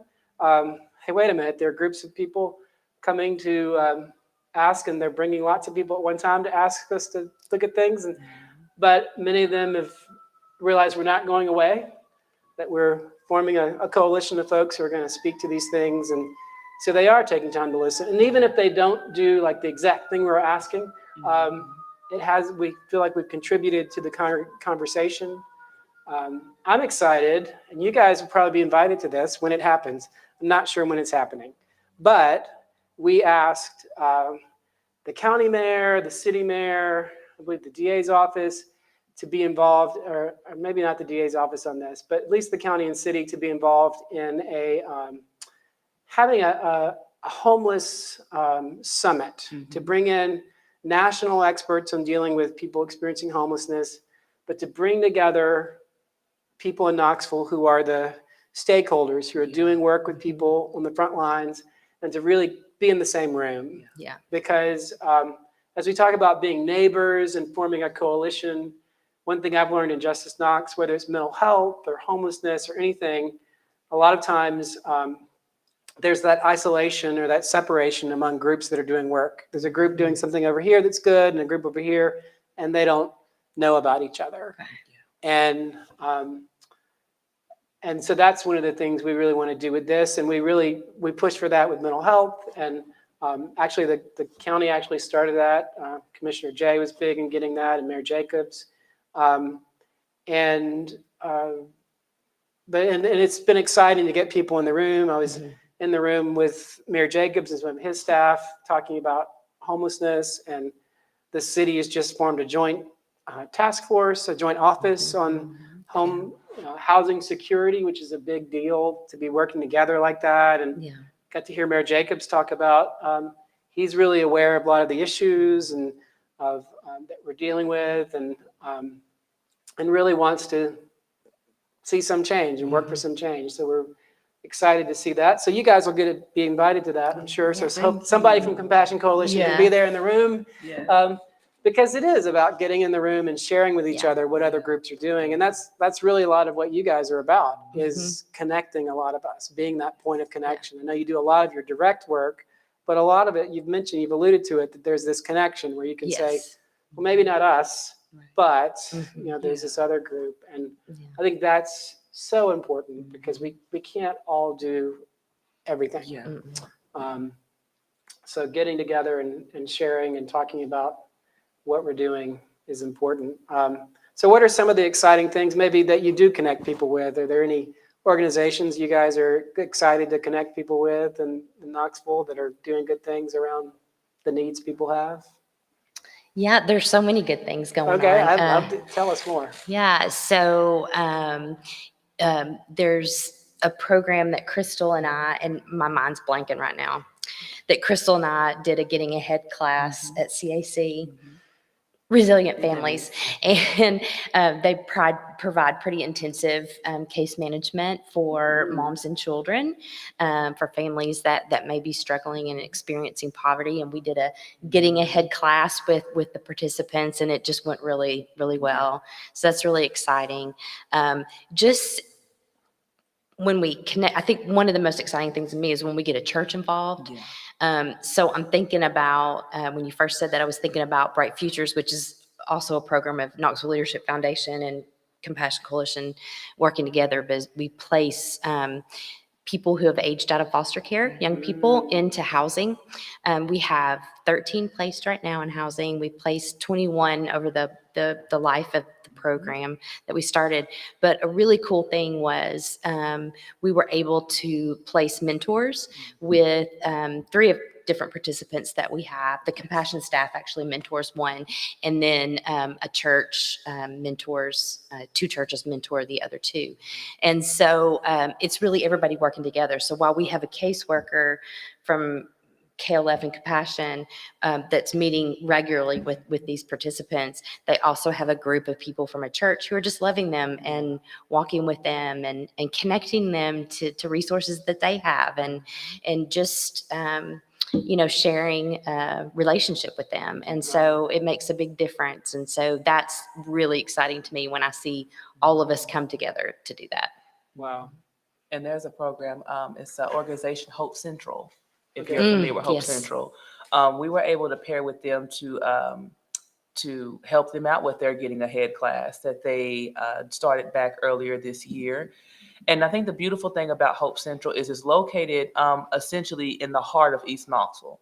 And so it's a protective factor for that community.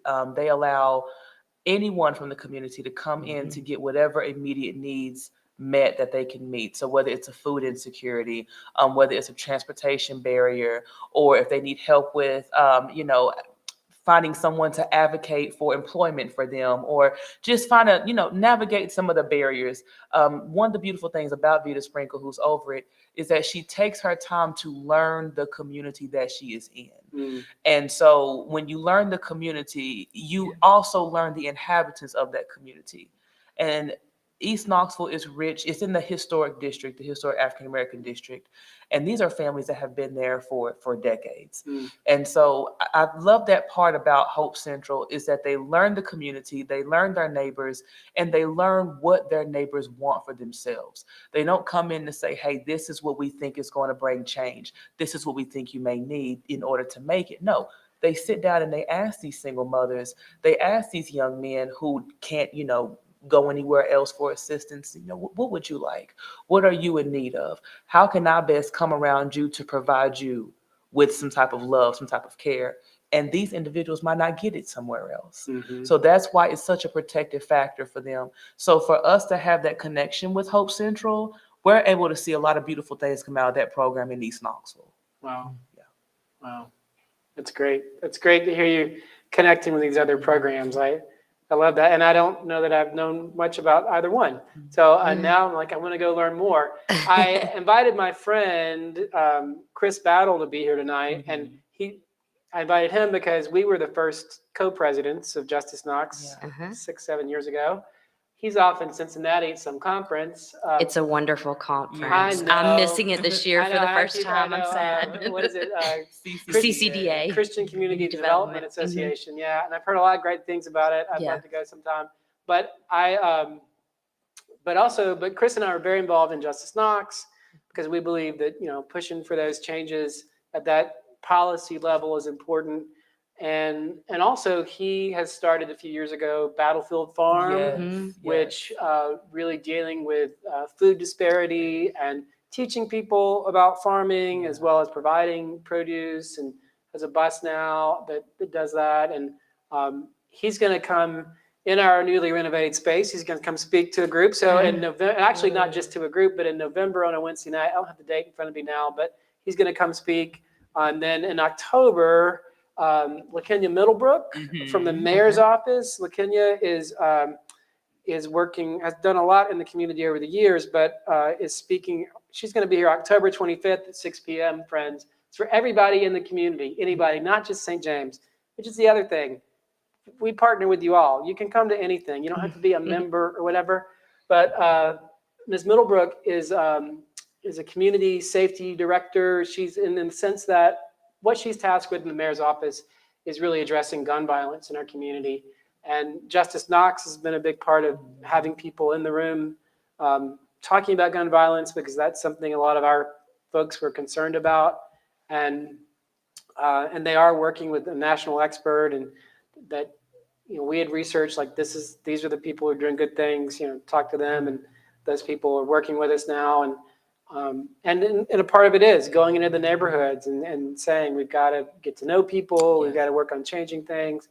And again, it's not what people imagine. People often imagine, oh, it's these young teenagers, but then we found that the age group actually is a little bit higher than teenagers of young men who are dying. But ways that other people in other cities are interrupting violence, and what can you do? Some of it is improving the neighborhood. I mean, cleaning up vacant lots and getting sidewalks really does make a difference in people's pride of neighborhood. And that kind of shocks people. Like, are you kidding me? What?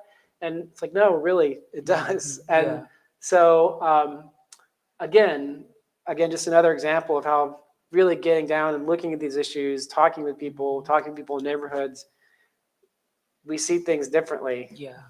We think, oh, I know what the problem is. I know what's going on. And then, oh, it's not that. Those are not the needs that people have, and not the needs that would help. Oh, yes, thank you. I was getting a note about that. So October 25th, is it 6 p.m. or 7 p.m.? 7 p.m., you think it is? Okay. Anyway, I think it's 7 p.m., and we will definitely be advertising that. So come one, come all.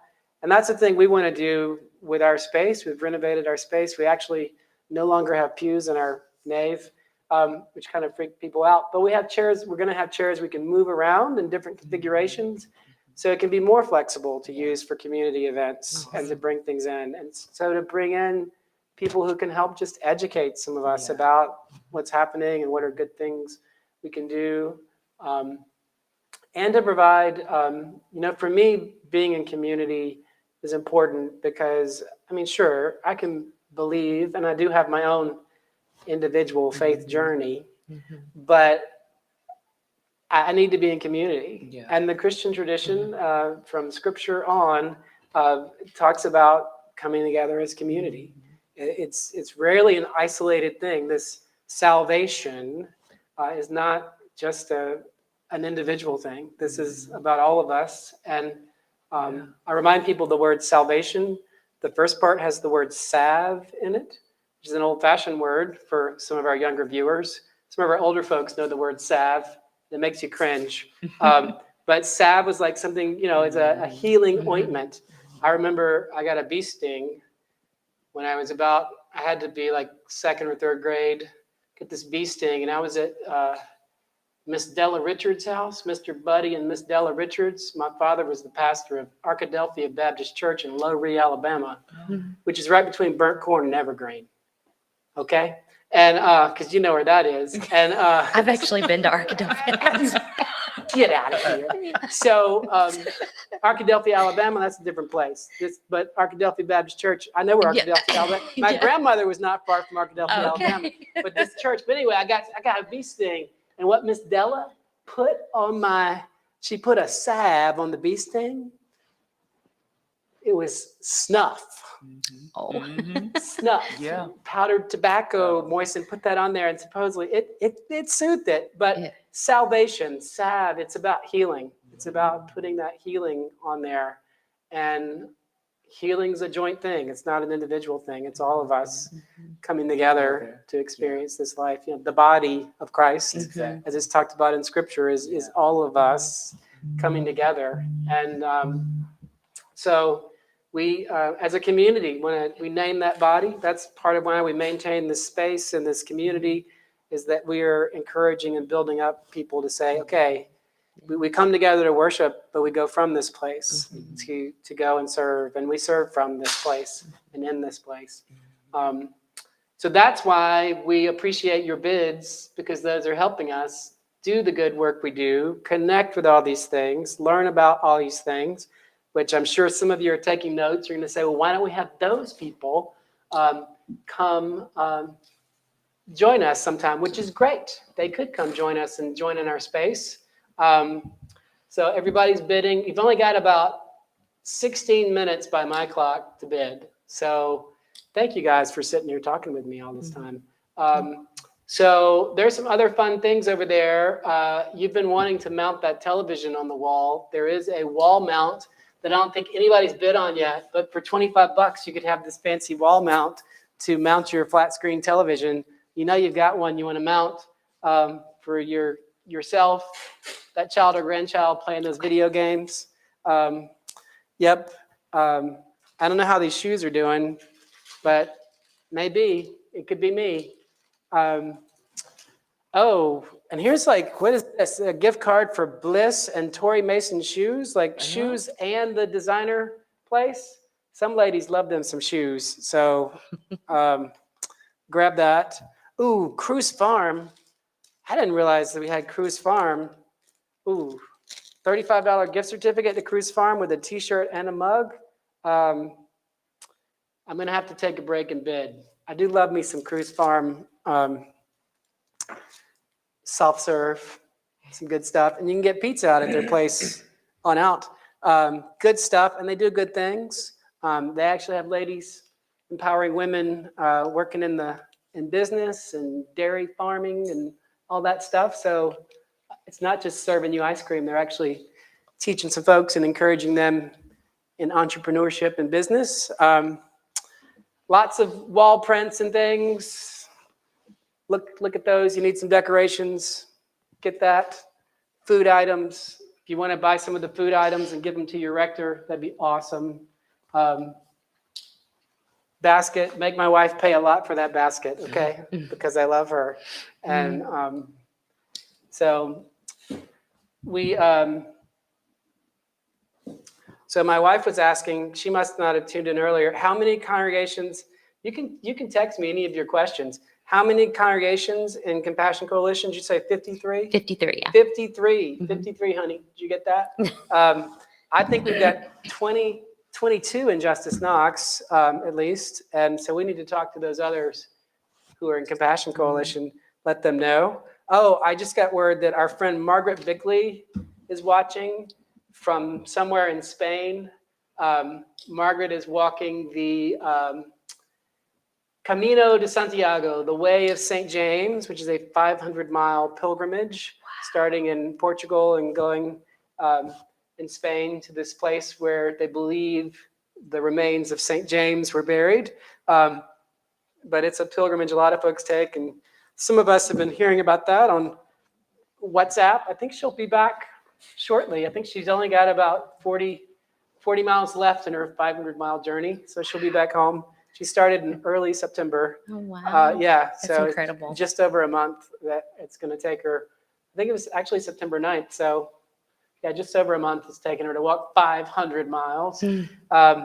So we can have something right here in this space that you were helping support us having this space. We can have a thing where she can tell us about that and share photos with us. So good stuff. So we're coming towards the end of our time. I'm so grateful you guys came to talk to us for 2 hours. I think Crystal's off bidding on the wreath. So about Compassion Coalition, what other dreams and hopes can you tell us about Compassion Coalition? Yeah. Just off the Well, cuff. I wanted to mention real quickly, you mentioned it. You mentioned bulletin board that we Yes. send out Right. every Monday afternoon. It's an email that has in it local needs that our community members may have, our neighbors.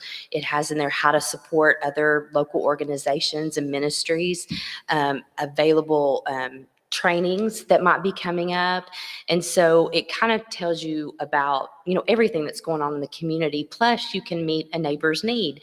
And so people from all over the community post those, from Helen Ross McNabb to the Veterans Association, all of those. And so if you want to be on bulletin boards, you would just go to our website and sign up or call us, either one, and we'll put you on that bulletin board. But it goes out every Monday, and it's just one of the ways we try to help inform, just letting people know about what's going on out there and what needs there are. Yeah, absolutely. Yeah. I've definitely seen that. And I know we've submitted things to it before, and it can be, somebody needs a twin mattress. Somebody, has a dog that needs to be placed in a home, and somebody needs a ride, whatever. So all those kinds of needs. And we've certainly got people who love to join in that sort of thing. So thanks for mentioning that. Just, just those little, again, it's just those acts of mercy of saying, but we can come together to make that happen, because,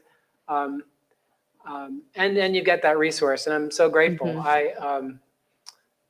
Because it's hard, because a lot of times I'll get these requests like, well, what about, and they'll name something that I just feel completely inadequate to fulfill. Like, I have no idea how I don't know how to get that for anybody. And what do we do? And do we just, but sending out something that goes out to that broad group of folks just increases our chances, and having that one clearinghouse kind of place for it. I really do appreciate that. It might seem like a small thing, but you guys, it's amazing. It's a whole bunch of little things coming together. I mean, it could be pots and pans. Yeah. Say somebody has been previously homeless and they're moving into housing, and they've got a roof over their head, but they have to cook now. They have to do all these things, and these things they haven't had. And it could be bedding or blankets. The beds are really important for juvenile court, because sometimes the judge can't place a child in a home if there's no bed, or they may even be removed. And so all of these things are really important, even though they seem pretty small. Yeah. Wow. That's, and that is an amazing, I love that, that aspect of it. Speaking of all those things, I know we're selling a lot of things tonight. And if you've got some pots and pans that you want to give away, you can let us know, but you could also bring them for our rummage sale. We're actually having a rummage sale, our Episcopal Church Women. That's Saturday, October 21st. Our rummage sale is crazy. It's a crazy event. It'll be the first time in the newly renovated parish hall. We're not collecting things here yet. Keep looking for the date. We'll let you know when we're collecting them, but not just yet. We don't want to collect them too soon. But that reminded me of that, just those things and we've all, quite often, some of us have things, there's that gift somebody gave us that we never even took it out of the box. Never even opened it. Never took that set of dishes out of the box, and then we find out somebody needs it, and we can give it, or that blanket, or that twin bed that my kid's not using anymore, but I've still got that frame. I can pass that on somewhere else. And and that helps all of us. That's a compassionate thing for those of us whose basements have seemed to have multiplied with stuff, that we can share that, and to know that stuff is going to a good place and going to meet a need. I appreciate that. That's beautiful. I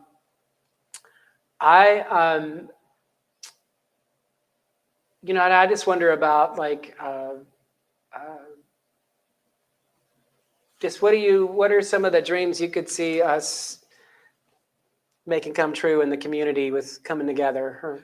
Yeah, I just think that just the presence of Justice Knox, you're really encouraging organizations to withstand from becoming siloed. And that's a very easy thing that can occur, because everyone is trying to meet other needs of individuals, that sometimes you can lose the vision of that community piece, of that relational piece. And it was actually the first time I saw you I was an undergrad at UT. Oh, wow. I was a sociology major. Okay. And it was a Justice Knox meeting for Securus contract for the Knox County jails.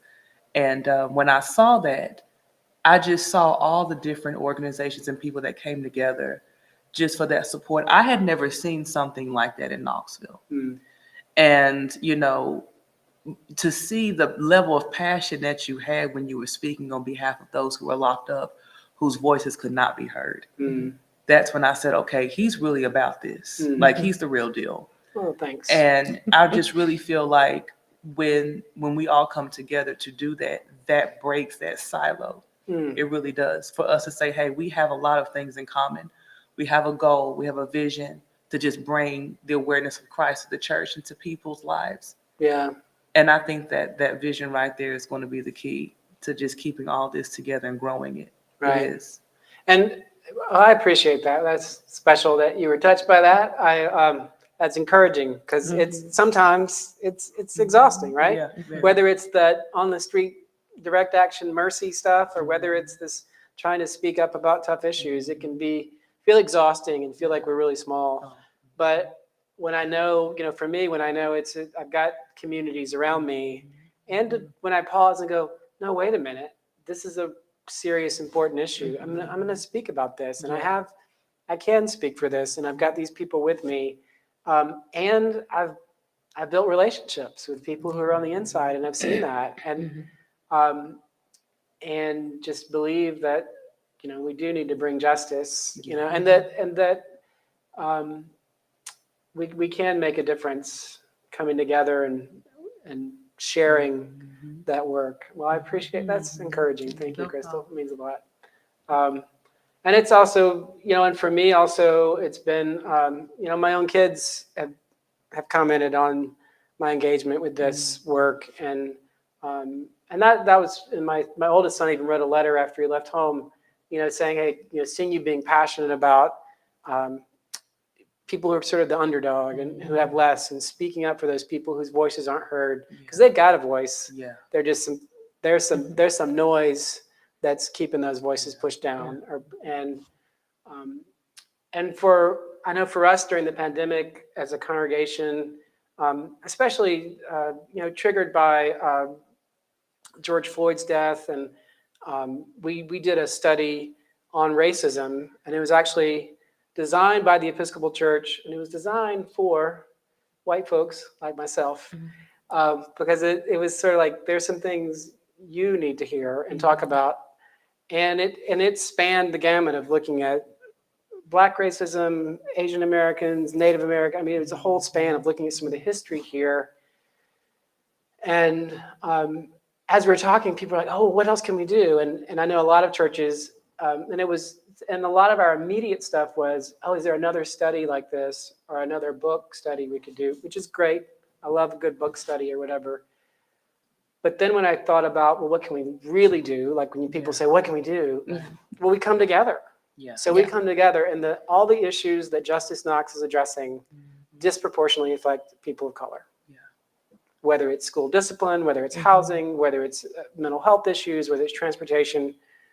So we're addressing racism by addressing those issues, by saying we want to bring some fairness in these areas, and that's going to bring some fairness to these people who've just been disproportionately affected. And so we could preach all night, couldn't we? Yeah.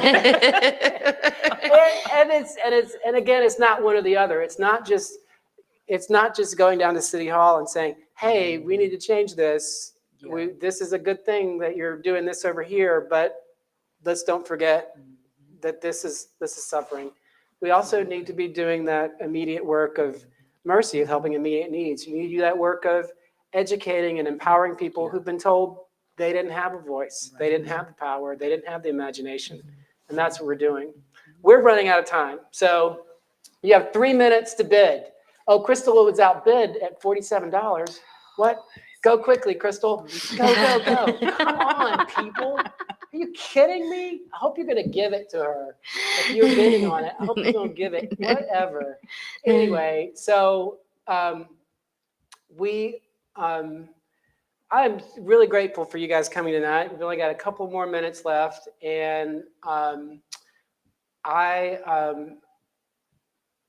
want you people to keep bidding in the last couple of minutes, and if you've outbid me, well, fine.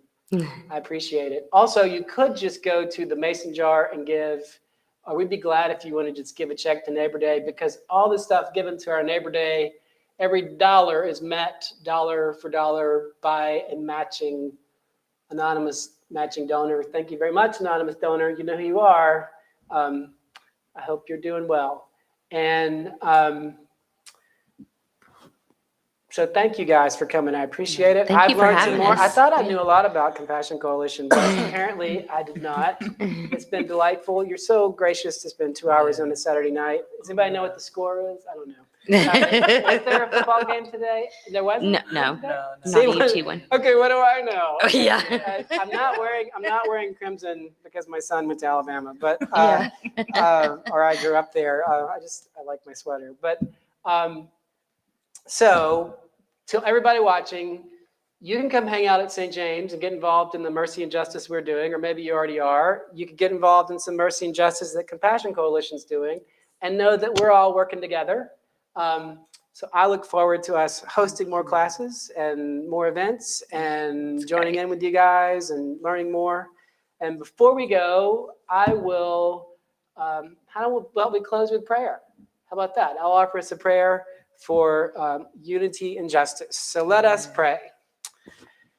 God, we thank you for your church, and in particular for this part of your church, St. James, and the work we do here. And I thank you especially that we join together in community with our neighbors. We join with our neighbors who are doing good work. We join with our neighbors who need some mercy and need some justice, who need some care, who need that help, who need that touch that tells them they are your beloved child. And we pray that you would open our hearts to see the real needs that are there, to listen to the stories of people who are hurting, and to know that your Spirit working in us empowers us as members of your body to share your love, to share your peace, your joy, your healing. May we all come together as good neighbors to make a more justice and merciful and faithful community right here in Knoxville.